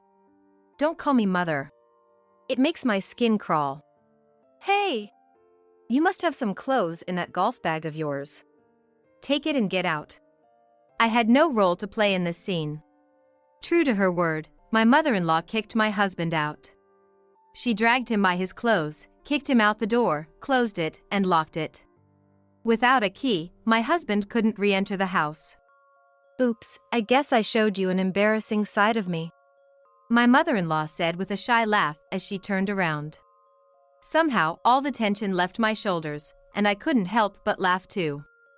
About 10 days after the tumultuous day of my son's entrance ceremony, my husband and I were sitting opposite each other at the dining table. I had received a message from him the day before saying, "I want to talk." This was the first contact since he had been kicked out of the house. I was wrong. I'm truly sorry, he said, and I watched with a cold gaze. After that incident, I had a lot of talks with my mother-in-law and son, and we had already decided what to do next. Let's start over. From now on, I'll. There's no from now on. I interrupted him and laid the divorce papers on the table. What? We're getting a divorce. Wait, just wait, from now on I'll. You're not needed in our lives. But you will fulfill your responsibilities. Next to the divorce papers, I placed several photographs. Upon seeing them, my husband's eyes widened, and he gasped. These photos were evidence of his affair. There were pictures of him walking with another woman, entering a hotel, going into a condo with her, and he entered alone. All the photos clearly showed his face. My mother-in-law had hired a detective agency, and she handed over all their findings to me. I had previously mentioned to her that my husband sometimes didn't come home. Hearing this, she secretly had him investigated.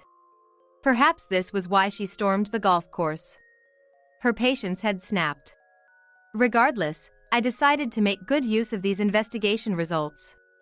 So, this lady is a night worker, huh? Unfortunately for you, it seems she's found someone better than you. What? No, that's not. He quickly fell apart at a little provocation. Well, with such concrete evidence, any attempt to hide it would be futile. After you were thrown out here, you rolled into her place, right? She has another place to live besides this house, you know. What? It seems a generous gentleman has rented a condo for her. After being kicked out of the house, my husband contacted her, and she let him stay in her place for a while. However, the lifestyle of a woman who works at night and a 9-to-5 worker are two different. It's natural to live like ships passing in the night, but my husband hadn't realized she was hardly ever home. After all, they usually met at her workplace, and he could only go back to the place with her when he managed to book her for the after hours. It's no wonder he hadn't noticed. It turns out this apartment was meant for her work, just being used to entertain special clients like my husband. Unaware of such details, my husband was overjoyed that she had accepted him and secured a temporary residence, but unfortunately, the beautiful night butterfly was far more cunning. And there he was, trying to win me back while living off his affair partner. I can't begin to understand what was going through his mind to act this way. You must have thought I knew nothing to dare suggest we start over. No, I mean, really, from now on, I'll do it properly. I told you there's no from now on. I'm tired of hearing it. Chloe. Let's settle the future through lawyers. The divorce papers will be collected by the lawyer, so have them ready, I said, standing up. I'm not interested in his endless excuses. I'm not at my leisure. My son and I won't live here anymore. Please enjoy your solitude. I left the house keys on top of the divorce papers and walked away. He didn't say anything more. My son and I had already rented a new place close enough to not change his school district. It's also not far from my mother-in-law's house, so our relationship with her remains unchanged. My son and I are living more freely than ever. I wish we had done this sooner. Afterward, I made sure to demand child support, finalizing the divorce. Because of that, he was scorned by her, and it seems he got banned from the club where she worked. My husband was devastated to learn his infidelity was discovered, was toyed with by his mistress, and then dumped. The divorce discussions with the lawyer dealt him a significant blow. At work, he was rumored to be a terrible parent for choosing golf over his son's entrance ceremony, leading to cold treatment from his colleagues. Whether because of the rumor or his actual performance, he was demoted and sidelined to a more insignificant position. His income plummeted, but due to child support payments, he's maintaining his income through double jobs. He occasionally calls my mother-in-law asking for financial help, but she curtly refuses. My son and I, busy yet cooperating, are living a happy life. My son has joined the soccer club in middle school and is rapidly improving. There's an upcoming tournament, and he's been selected as the member. My mother-in-law and I plan to cheer for him. Our relationship with my mother-in-law remains as strong as ever. Although my son now relies less on her due to his busy club activities, we make time to visit her regularly on days off. To me, my mother-in-law is still a pillar of support. I hope to keep this close relationship with her forever. I'm at my happiest now. I can say that with confidence. My name is Isabella Taylor, I'm 30 years old. I've been married to Eric for 3 years. And now, I've put an end to our 3 years of marriage. I left a box packed with important things as a final gift. What's this box? I'm gonna toss any forgotten stuff. No way. That's something important to you. I love talking to people and worked at a local company valuing communication, where I met Eric. Initially, just co-workers, we gradually grew to cherish each other's presence. Let's keep pushing through, together, we'd encourage each other. One day, Eric took me to a restaurant.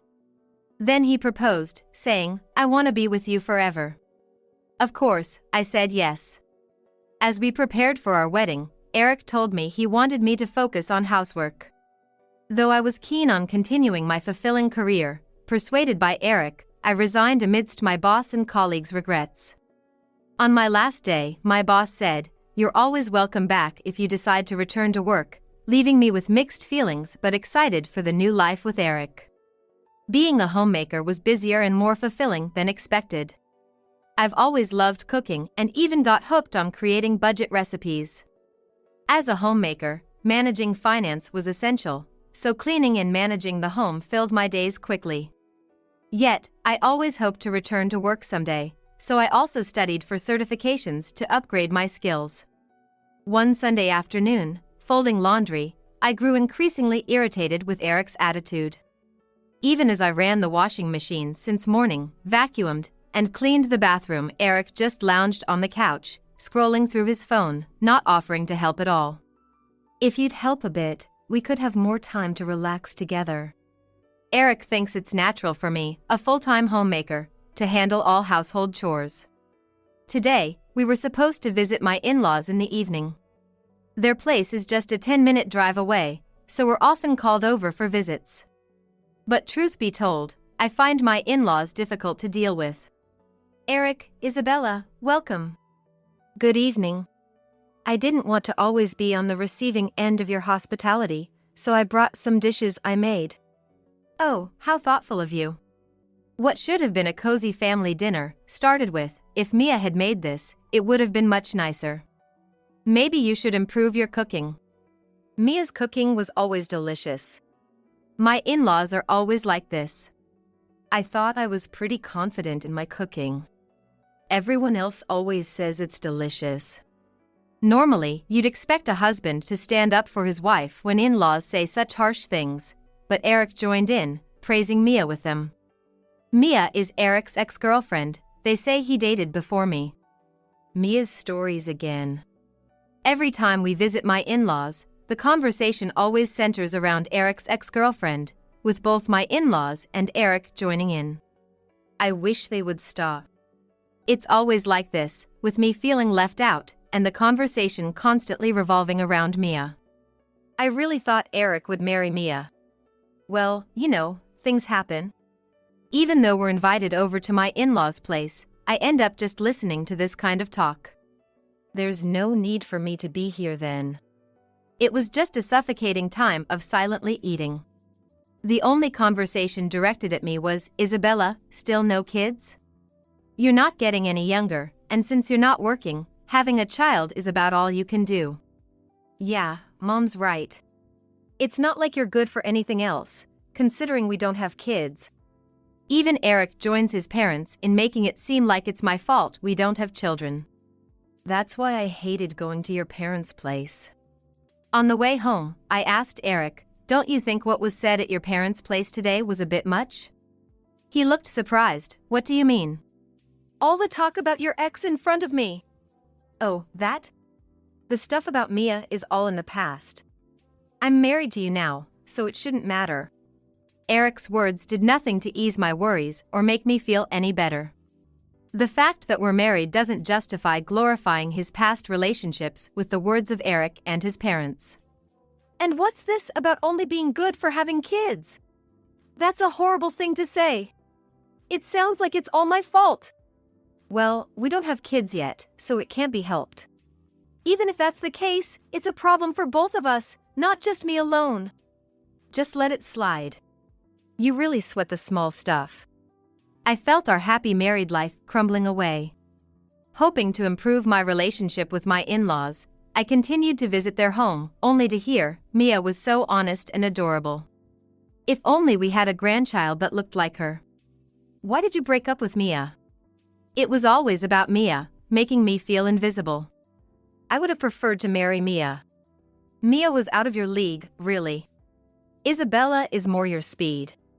They even went as far as to say things like that, making me wonder, what am I to you? If that's how you feel, you should have married Mia. My doubts about Eric grew, and I found myself trusting him less and less. And I started thinking, maybe we can't go on like this. Around that time, Eric began coming home late and often went out until late at night. One evening, while Eric was showering, his smartphone rang on the living room table. Who could that be at this hour? The screen showed, "Had a great time today. When can we meet again?" What does meet again mean? I thought you had a work dinner tonight. My heart turned cold, and I left the smartphone on the table without opening the message, but my suspicions only grew. As days passed, my heart grew heavier. Our relationship showed no signs of improving, and the pressure from my in-laws only increased day by day. My in-laws continued to praise Mia unabashedly and openly scorn me. Even though Isabella is a homemaker, she's not good at housework. Mia would have done a much better job. My in-laws would say, and Eric would just agree with them every time. He never defended or stood up for his wife. One night, after Eric went to bed early, I sat on the living room couch and started searching for something online. That indifferent attitude towards his own wife. Eric is suspicious. He might be having an affair. As I looked up signs of an affair and how to deal with it, something inside me began to change. I wanted to prioritize my own happiness. And the desire to confirm my suspicions grew stronger. I stumbled upon an article titled "Actions of a Wife Suspecting an Affair" and wondered, is this what I should do? The article outlined steps to turn suspicion into certainty. Stay calm, gather evidence, and then make the best choice for oneself. And I decided to take that step. Today, I was meeting my best friend, Samantha, after a long time. Samantha had taken a day off to have a leisurely lunch with me. Samantha works for a company which is a business partner of Eric, and we became best friends when I was working because we got along so well. How have you been? It's been 3 years since you left your job, right? Yeah, being a homemaker is fulfilling and fun. You were always so driven at work. It's hard to believe you're content with being a homemaker. When I decide to do something, whether it's work or household chores, I go all out. I'm a perfectionist. That's true. Your home is always spotless whenever I visit, and I admire that. Plus, you've gotten into cooking recently, right? The dishes you post on social media look professional. Well, you know me. I like to excel at everything. Eric's lucky to have married you. That's what you'd think, but it doesn't seem that way. I shared with Samantha about Mia, the derogatory comments from my in-laws and Eric. That's terrible of Eric and his parents. What do they think of you? It's like I'm just a bad maid to them. There was even a message from another woman on Eric's phone late at night. Probably. No way! Is he cheating? Maybe you should confront him. But I don't have solid proof yet, and I'm thinking maybe I should let him slip up. I see. I'll help however I can, just let me know. Thank you, Samantha. I felt grateful to have a friend who understood me. After lunch with Samantha, on my way home, I accidentally spotted Eric. Is that Eric? Who's the woman next to him? It's still work hours. Maybe a colleague? But they seem pretty close. Wait, is that Eric? The woman next to him. Mia? Is that Mia? How do you know her? Mia's a colleague of mine. She's known for jumping from guy to guy. That Mia is Eric's ex we were just talking about. Really? The one who's supposedly good at cooking? No way. That woman can't cook to save her life. She's just good at pretending. Samantha, do you have time? I need a favor. Of course. Let's follow them. And so, Samantha and I decided to tail Eric and Mia. In broad daylight, they went into a hotel. Just as I thought. My suspicions were confirmed. Isabella, are you okay? Yeah, I was prepared for this, so I'm fine. We decided to wait for them to come out. Do you mind if I make a quick call? Sure, go ahead. Hello. I'm Eric Taylor's wife. I need to urgently reach my husband due to a family matter, but I can't seem to get through. I see, I'll try contacting him from here. If you can't reach him, could you please inform his supervisor about this? All right. Thank you very much. Then, we took photos of them entering and leaving the hotel. Samantha, thank you. No problem. Just say the word and I'll help out. Can I ask you for one more favor? Of course. As if nothing had happened, I went home and started preparing dinner, but my revenge had quietly begun. I started to observe Eric's movements more carefully. The days he came home late, his reasons for going out, and how he handled his smartphone. While Eric was sleeping, I gently picked up his smartphone and unlocked it with my heart racing. The messages, photos, and his schedule. I found all confirmed my suspicions were correct. I felt a strong need to take action to escape this situation. The next day, I went to a law firm for consultation. Photos proving Eric was still involved with his ex-girlfriend Mia in an affair. Audio evidence of my in-laws demeaning me by bringing up the ex-girlfriend. I've been verbally abused by my husband and in-laws for a long time. And my husband is having an affair. I want to file for damages against my husband and in-laws. The evidence will serve as solid proof. Let's prepare a demand letter for damages based on this. Claiming damages for the verbal abuse from your in-laws is possible with this much evidence. My preparations were steadily advancing. Then one day, Eric suddenly called me into the living room with a heavy atmosphere. Isabella, I have something to tell you. What? Why so formal? My mistress Mia is pregnant. That's why I want a divorce.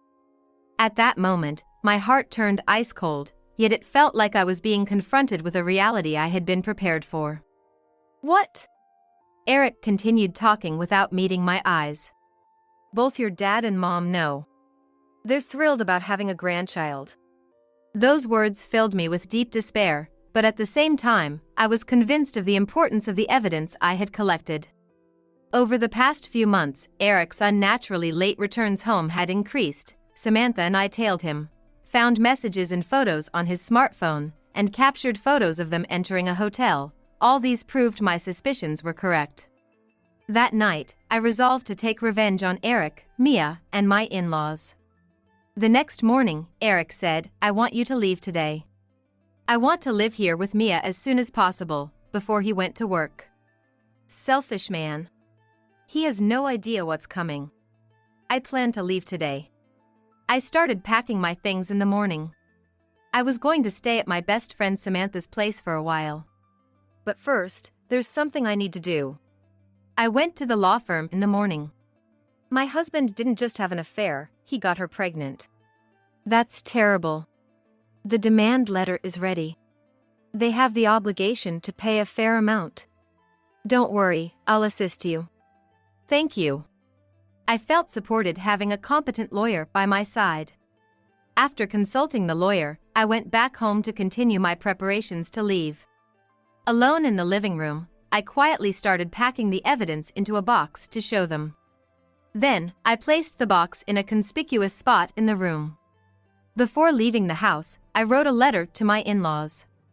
I have always tried to build a good relationship, but I have always been compared to Mia and felt like I wasn't accepted as part of the family.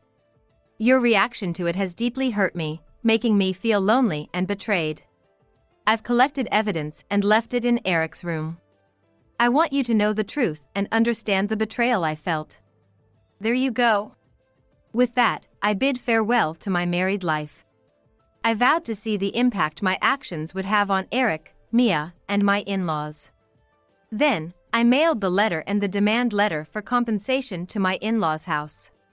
Afterwards, I dropped another envelope in the mailbox and headed to Eric's company. I need to get back to work myself. I offered to return to my previous job. My former boss welcomed me back with open arms. Having Isabella, now a popular cooking influencer on social media, return as the face of our kitchenware company will surely double our popularity. Yes, that's right.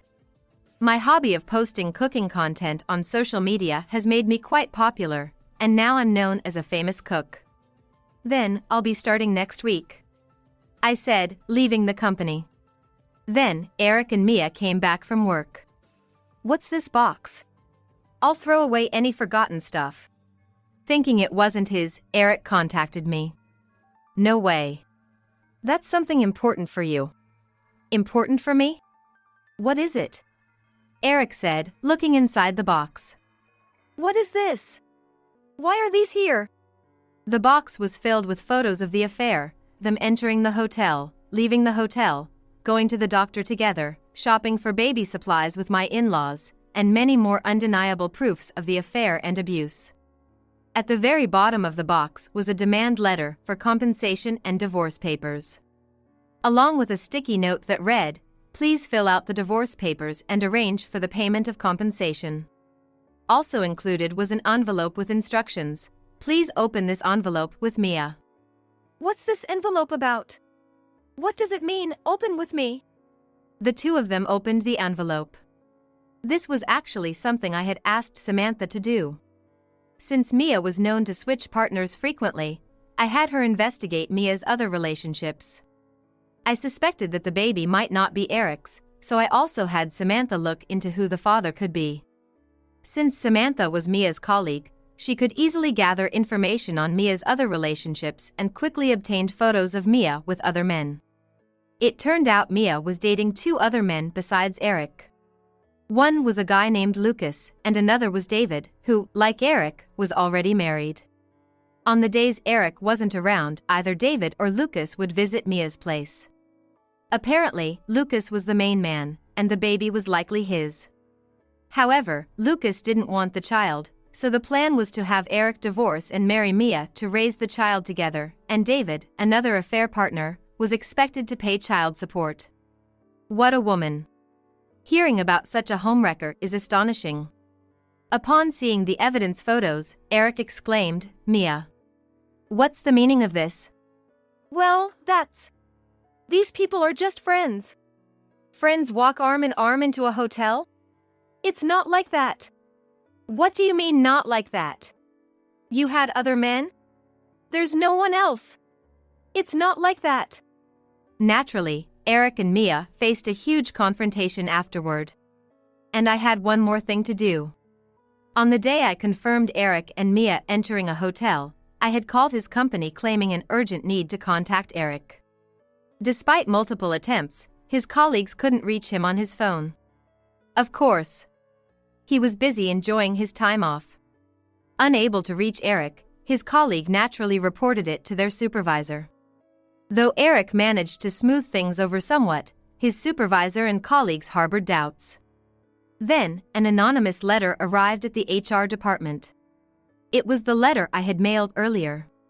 The letter reported an employee engaging in an affair during work hours, accompanied by photos of them entering and exiting a hotel, timestamped with a smartphone clock.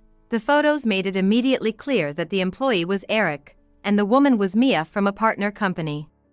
The photos' date and time matched the day I called Eric's company and the day his colleagues couldn't reach him, leading inevitably to Eric being summoned by his supervisor.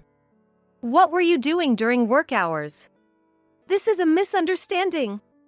What misunderstanding? This evidence is clear to anyone who sees it. Who took these photos? Could it be Isabella? It doesn't matter who. We will announce your disciplinary action later. Yes. Similarly, Mia's company was contacted by Eric's company, and the affair during work hours was revealed. Why such photos? Despite her attempts at excuses, the irrefutable evidence meant she couldn't escape responsibility. At Eric's parents' house, a letter from Isabella? They opened the letter. It contained evidence photos of Eric and Mia's affair, as well as photos showing Mia was involved with other men. His parents had indeed been fond of Mia, had wanted her back, and were aware that they had spoken harshly to me. This has turned into a serious issue. We never thought she would go this far. His parents also received a notification of a claim for damages for their verbal abuse towards me. When they heard that Mia was pregnant with Eric's child, they were overjoyed about the grandchild. The envelope also included various photos of Mia with other men. Is the child really Eric's? With these photos, the prospect of welcoming a grandchild now seemed dubious. We're living on our pension. We don't have money to pay for damages. But we can't escape this claim for compensation. It was then that they realized the magnitude of their actions. Later, I received a call from Eric. Isabella, what have you done? His voice was filled with panic.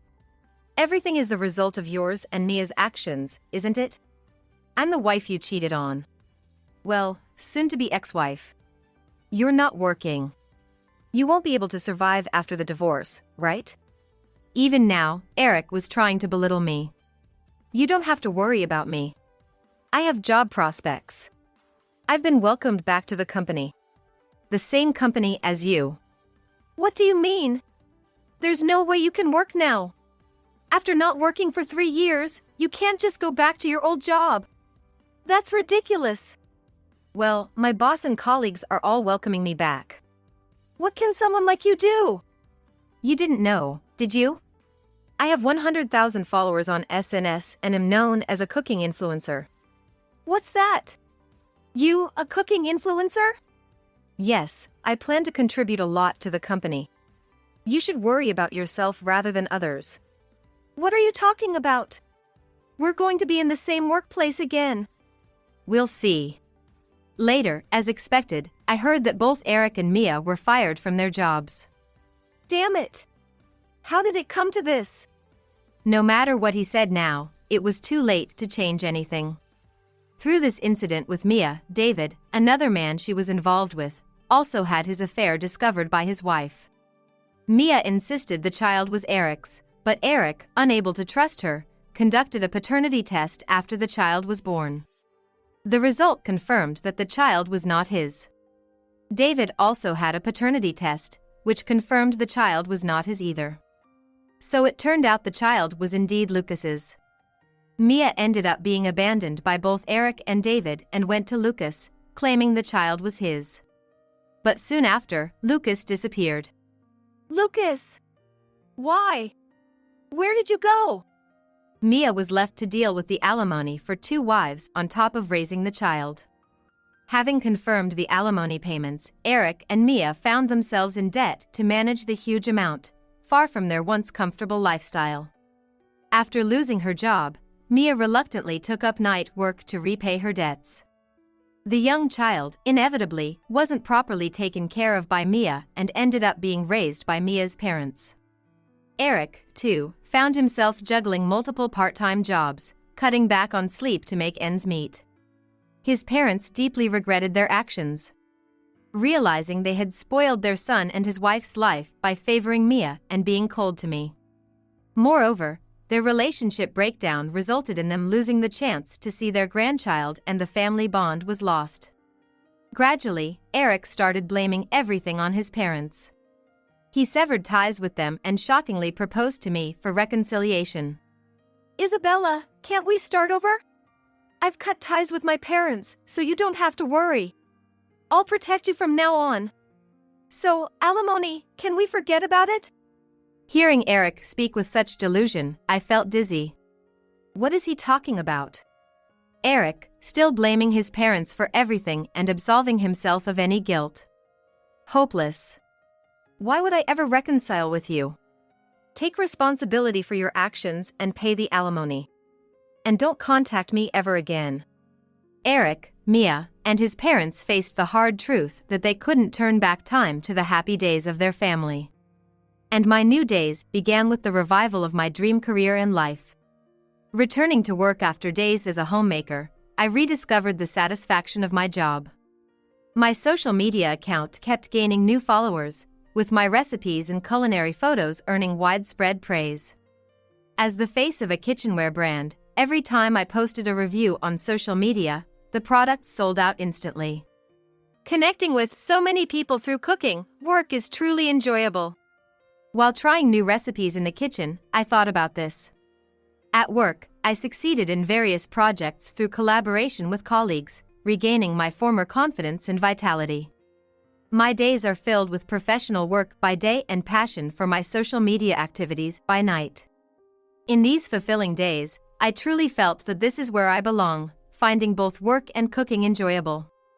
On weekends, I enjoyed single life with my best friend Samantha. We tried new restaurants and planned trips together. Samantha, thank you. It's because of you that I can walk towards such a positive future. Expressing my gratitude, Samantha replied with a smile, I'm also happy because you're with me, Isabella. Let's continue to enjoy many fun things together. Overcoming past hardships and carving out a new life with my own strength brought me deep satisfaction. And I realize that this moment is the most brilliant in my life. My name is Mirabelle Kirk, I'm 46 years old. Back when I was married, I went by the name Mirabelle Ivan, but now I'm divorced. I was Mirabelle Ivan 18 years ago, when I was 28. My then husband, Harry Ivan, was 30, and our daughter, Lisa Ivan, was just 5 years old.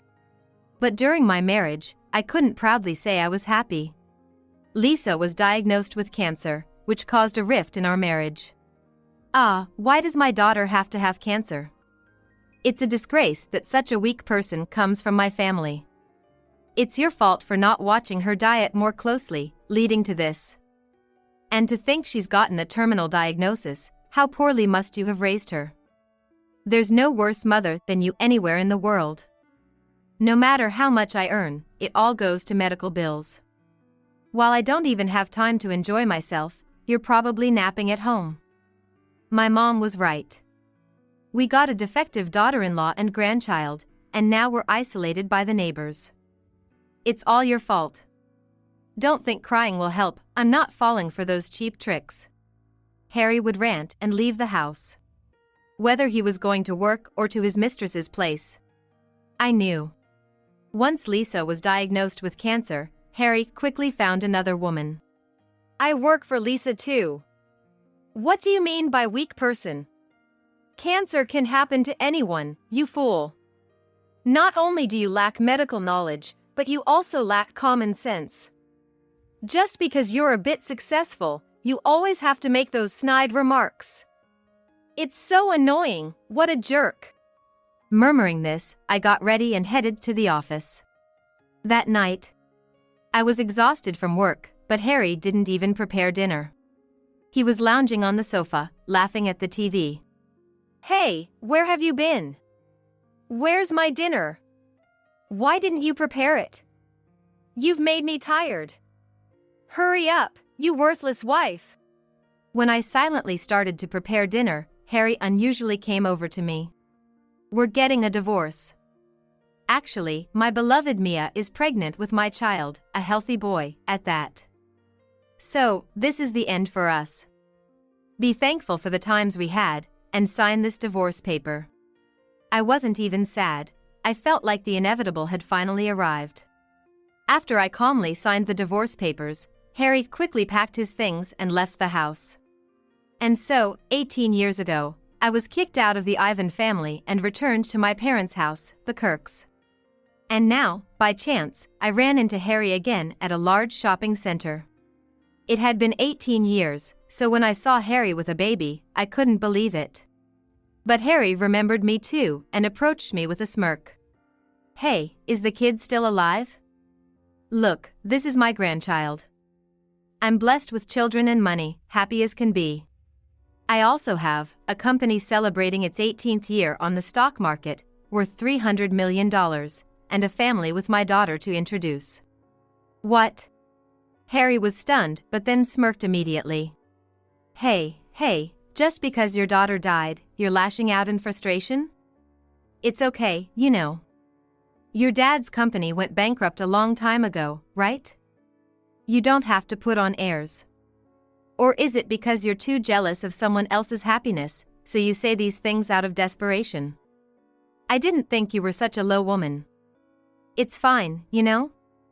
I could lend you some money if you need. Did you just slip up because I have this grandchild with me?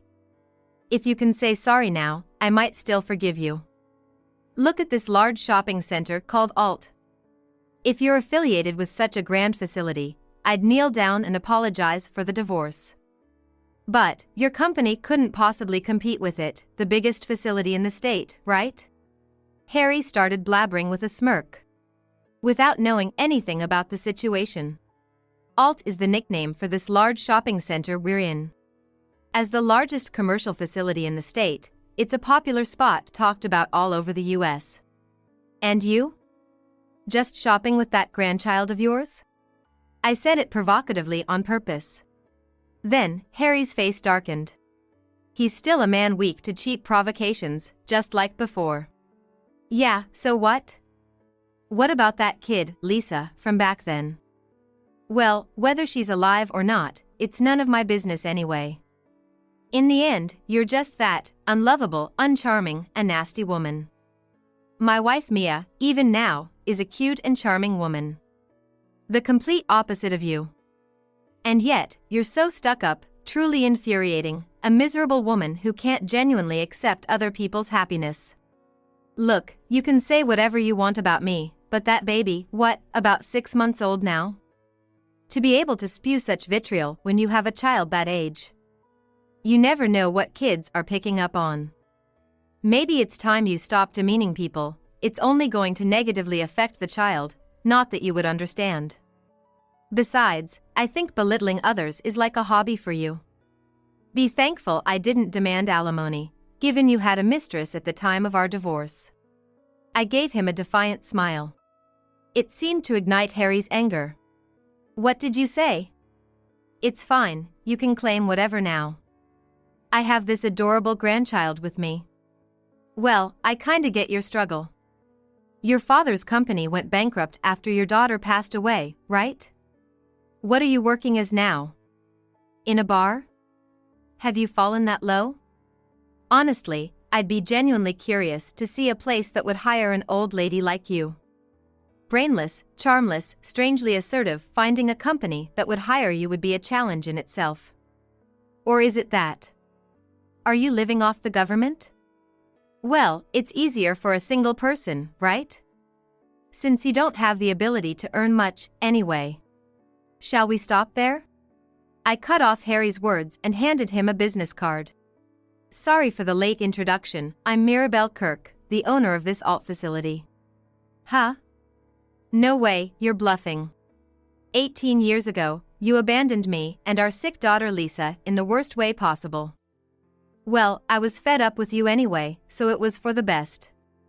As you know, my father's company was small and struggling to survive back then. But I supported my father desperately, and I took care of him. My father worked from dawn till dusk, sparing no time for sleep. You didn't know this, but considering Lisa, my father canceled his life insurance to cover her medical expenses. Sure, my father has passed away, but until the very end, he worried about his granddaughter. You wouldn't understand the hardships of others. Now, by various connections, I own this large commercial facility, Alt. Oh, and your daughter Lisa, whom you consider gone, has fully recovered and is married into a major real estate family herein. Unlike you, my daughter has found a truly good match. Huh? A major real estate family? Lisa married into such a prominent family? Are you dreaming? Are you okay in the head? People don't believe small lies, but do believe the big ones, some cartoonist said, but this is exactly it. It's pitiful, really. I was a fool to think of offering you help. I really ended up with a ridiculous wife. This business card, handed over so proudly, lacks any credibility. Even if I tear it up here, it wouldn't be worth picking up. Thinking back, it's a pitiful fantasy after not seeing you for so long. Are you living such a terrible life? Should I lend you some money? With interest 5 times over, I'll scatter some change here, so pick it up and count every piece. What are you talking about? Yes, my daughter's cancer was indeed in the intermediate stage. But you know, we changed doctors and somehow managed to cure her completely. Do you understand that struggle? Well, right after we split, my father's company experienced significant growth. Ever heard of Dolger? You must have, right? There's no way you, with your love for brand names, wouldn't jump on something new. Dolger. You mean that globally renowned brand? Are you for real? Dolger did indeed appear out of nowhere 18 years ago, but you're related to Dolger and Alt? Do you really think I'd believe such a story, you scammer? Dolger is a brand my father and I worked hard on, risking our company's future. I'm the CEO there now. My father has retired. It started as a small company, with only one physical store in a local area, but thanks to someone's help, we managed it barely. You know this story, don't you? Yeah, I know. The Dolger brand got its big break when a world-famous soprano singer noticed it and posted it as her favorite on social media, right? That kicked off its massive success. Now it's super popular among students. That's right. I showed a triumphant smile intentionally. Thanks to that world-famous soprano singer, our company grew enormously. Whatever we sell goes out of stock immediately. No matter how much we produce, it's never enough. Waiting half a year for product reservations has become the norm. Not just the Dolger brand, but other brands we've acquired have become famous because we can't stop buying them up. That caught the ear of a major real estate family here in Times Square, and I was invited to own this large commercial facility, Alt. But I guess that's irrelevant to a winner like you, huh? After all, you abandoned your wife and daughter to run off with your mistress. And here at Alt. It's a lie. Alt is such a huge commercial facility, there's nothing you can't find there. It has daily necessities, food, furniture, electronics, a movie theater, indoor playgrounds, a library, a food court, and spots perfect for SNS. There's no way someone like you could manage that. Or maybe, this business card is also a lie. Such a Cinderella story only exists in fairy tales. Have you finally lost your mind? I even feel sorry for you, truly. It's a popular tourist spot, and students from all over flock here, and you claim to be its owner. Lisa is actually gone, isn't she? This is why delusional women. What are you talking about? Lisa is very much alive. After achieving great success with my company, Lisa has always looked up to me. She's such a wonderful daughter, always thankful to me, her mother. She was inspired by me and worked incredibly hard, studying non-stop. And guess what?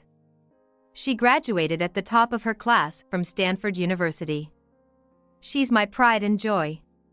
Now, she's working for my company and even received a marriage proposal from the main family of a major real estate dynasty here. But you probably wouldn't know how hard to get into Stanford, do you?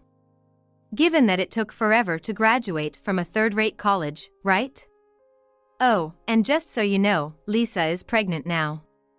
It's a boy, fitting for an heir, though these days it doesn't really matter if it's a boy or a girl. But that's something you'd care about, isn't it? You bastard! Harry shouted loudly, silencing the room instantly. It's a lie. It has to be. Hey, are there no security guards here? There's a con woman over here. Someone, catch her. Suddenly, Harry began shouting as if he had lost his mind. The grandchild Harry was holding started crying.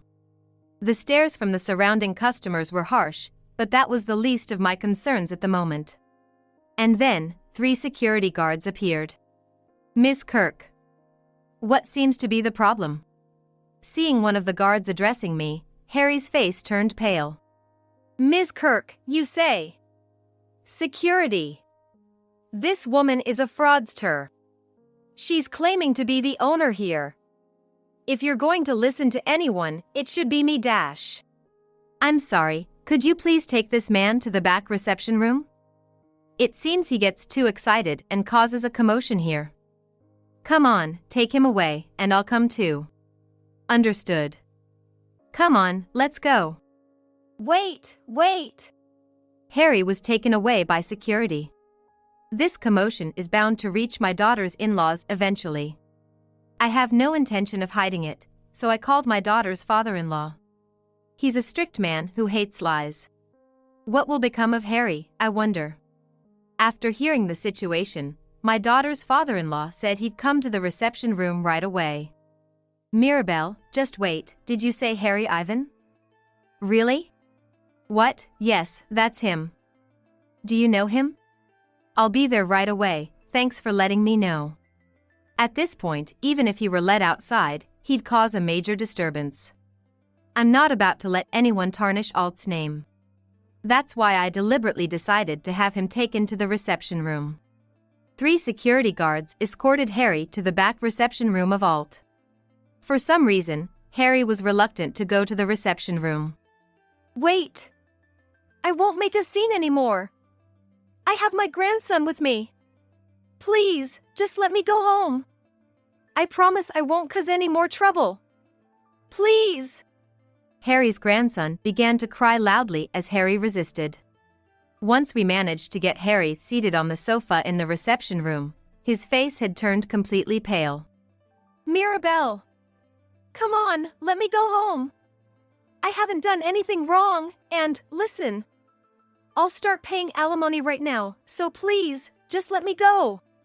For some reason, Harry was averse to being in the reception room. Wondering why he was so reluctant, my daughter entered the reception room first. Oh, Lisa. You've grown so much, I'm your dad. Come on, Lisa, tell Mirabelle, tell her to let me dash. Who are you? I was told my father passed away. Lisa looked at Harry, pretending to be her father, with a cold gaze. Unable to withstand her stare, Harry finally quieted down. Come on, Lisa, help your dad out. My real father is no longer here, you say? Oh, so you are my father? The one who abandoned me and Mom when I got cancer to be with his mistress? Well, if you're asking for help, I can help you, the coldest way, straight to jail. What are you saying? I'm your father. Quiet down! Harry continued to shout, but there was no escape from the reception room. Especially with 3 security guards present. Lisa kept pressing. What about your mistress? Where is she now? Don't tell me she ran off on you? And this child you claim is your grandson, is he even related by blood? Lisa, what do you mean? I did some digging on this trash man before. Turns out, his mistress Mia had a son, but the father wasn't you. You unknowingly registered the birth and acknowledged the child, only to be abandoned by the mistress with the kid. It's karma for your bad deeds. It seems I have a half-brother, but I wonder if his wife truly gave birth to my brother's child? What? Lisa! Keep quiet. You're causing a disturbance, so we'll take care of the child for now. One of the security guards picked up the baby Harry was holding. Noting he wasn't even using a baby carrier. I couldn't help but think, what if he had dropped the baby? Hey! My grandson! Once you calm down, we'll return him. Now, please, calm down. Mom, why did you even bother bringing this loser into the reception room? He's not worth it, and you're the owner of Alt, aren't you supposed to be busy? It's okay, we need to settle things with this man. Lisa, is your father-in-law coming? Did you get in touch? Will he be here soon? He said he's on his way. Should be here any minute. Oh, here he is. Hello, Mirabelle. What's going on? Oh, hi, my ex-husband has been causing a scene in the store, and I couldn't just hide it, so I called you. Are you Harry Ivan by any chance? The atmosphere changed with just one sentence from Lisa's father-in-law. Harry's face turned completely white, as if it were the end of the world for him. I asked Lisa's father-in-law. Do you know this man, sir? Yes, Mirabelle, you called me at just the right time. Actually, this man committed fraud on my property, and I've been looking for him for a long time. Right? Harry Ivan? You haven't forgotten my face, have you? And causing trouble here at Alt as well? How much do you plan to mock people? No, I was planning to pay back the money, and I was working towards that. It's true. Sir, what do you mean? How do you know about this man? Then, the patriarch of the major real estate family in Times Square sat opposite Harry. Mirabelle, are you aware of the Gourmet Hall fraud case? Lisa, maybe you've heard the name? It was a huge fraud case that happened the year before last. Harry Ivan here conned money from vendors and participants, promising a Gourmet Hall festival, then disappeared. And now he dares to step on Alt's land. Quite bold, aren't you? Right? Harry Ivan? This con artist. No. I had the intention to pay back. I was preparing for it. But then this woman, Mirabelle, started interfering. Do you have any idea how much damage the Gourmet Hall fraud case caused us? Do you understand, you rotten fool? The father-in-law's rebuke was filled with immense power and anger. Even I was taken aback by it. But inside, I was giving him a standing ovation. Well said, I thought. Then, as if to add insult to injury, Lisa appealed to her father-in-law. Father, this man abandoned me and my mom for his mistress, an awful man. All the hardships my mom went through were because of him. And yet, this man hasn't uttered a single word of apology. Lisa, that's... So, you're that much of a scoundrel, Harry? Not only did you cause trouble for us, but you also did such a terrible thing to your own daughter. You're an utterly wicked man, not fit to be called a parent, Harry Ivan? If my ears heard correctly, you promised success if given permission to use the land. It seems all that was a lie, wasn't it? You were so desperate, bowing your head, but was that a lie too? Well, if you get arrested here, it will surely bring some peace to the vendors. Arrest. Wait, please, my grandson is still just a baby. Some of the stores suffered so much damage from your scam that they had to close down, crying shop owners included. And then, there were those who had to downsize their shops because of the losses they incurred. Despite all the trouble you've caused everyone, you went off to be with your mistress, abandoning your wife and child. You're the picture of a criminal. Criminal. I have been working hard for money. If I get arrested now, I won't be able to pay back the money. Then my sincerity and apology will dash. An apology from a piece of trash like you is worthless. Disappear, you fraudster. Security, please call the police. If we're quick, this might even make the evening news. Wait, please! Mirabelle! I apologize for everything, just not the arrest, not the police. We used to be married, right? If I get caught, it'll tarnish your reputation too. So, please, anything but the police. Harry clinging to me was devoid of any dignity. Just a rotten man. So I smiled and said to the hesitant security guard, "Call the police."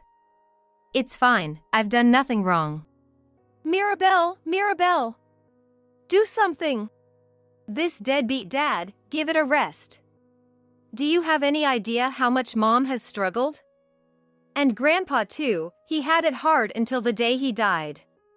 And now you're trying to run away. What a disgrace! You're the reason some stores went bankrupt, and now I can finally end my search. That's right. After that, Harry tried to interfere with the security guard's call for help, forcing the guard to step into the hallway. Harry began to cry loudly.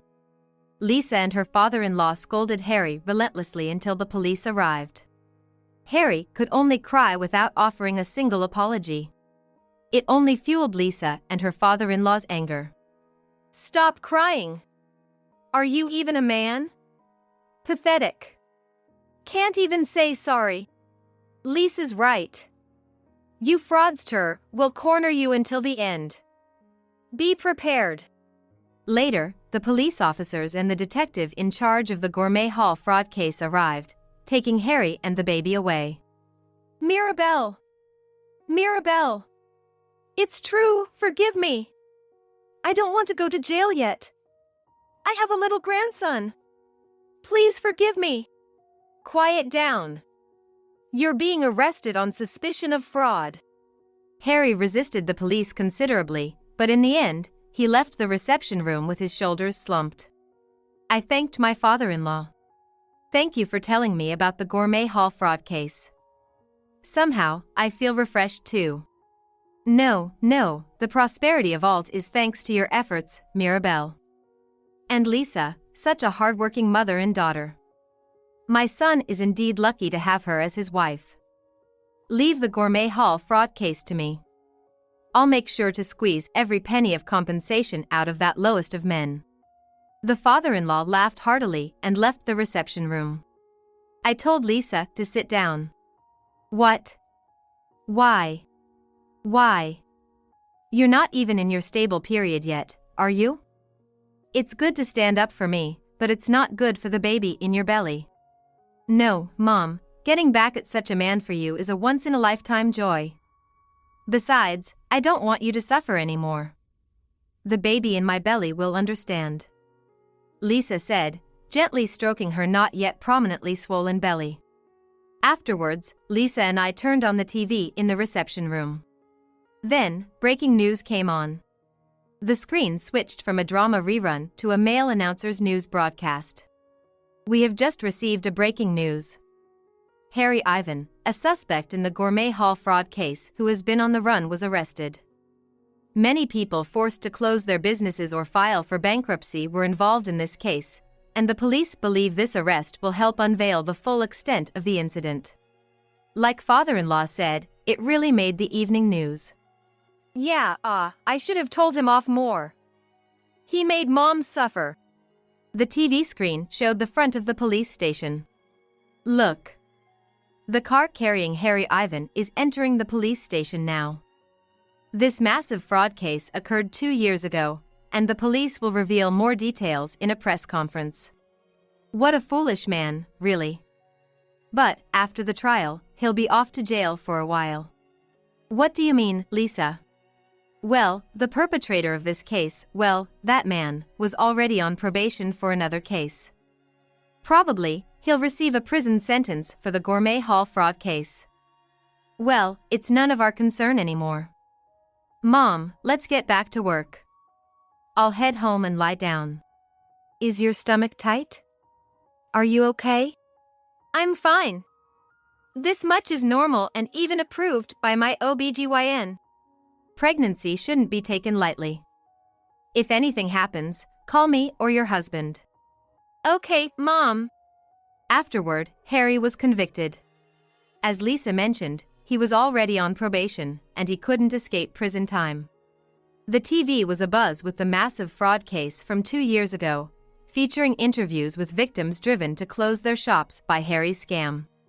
The victims uniformly expressed relief at the perpetrator's arrest, with tears in their eyes.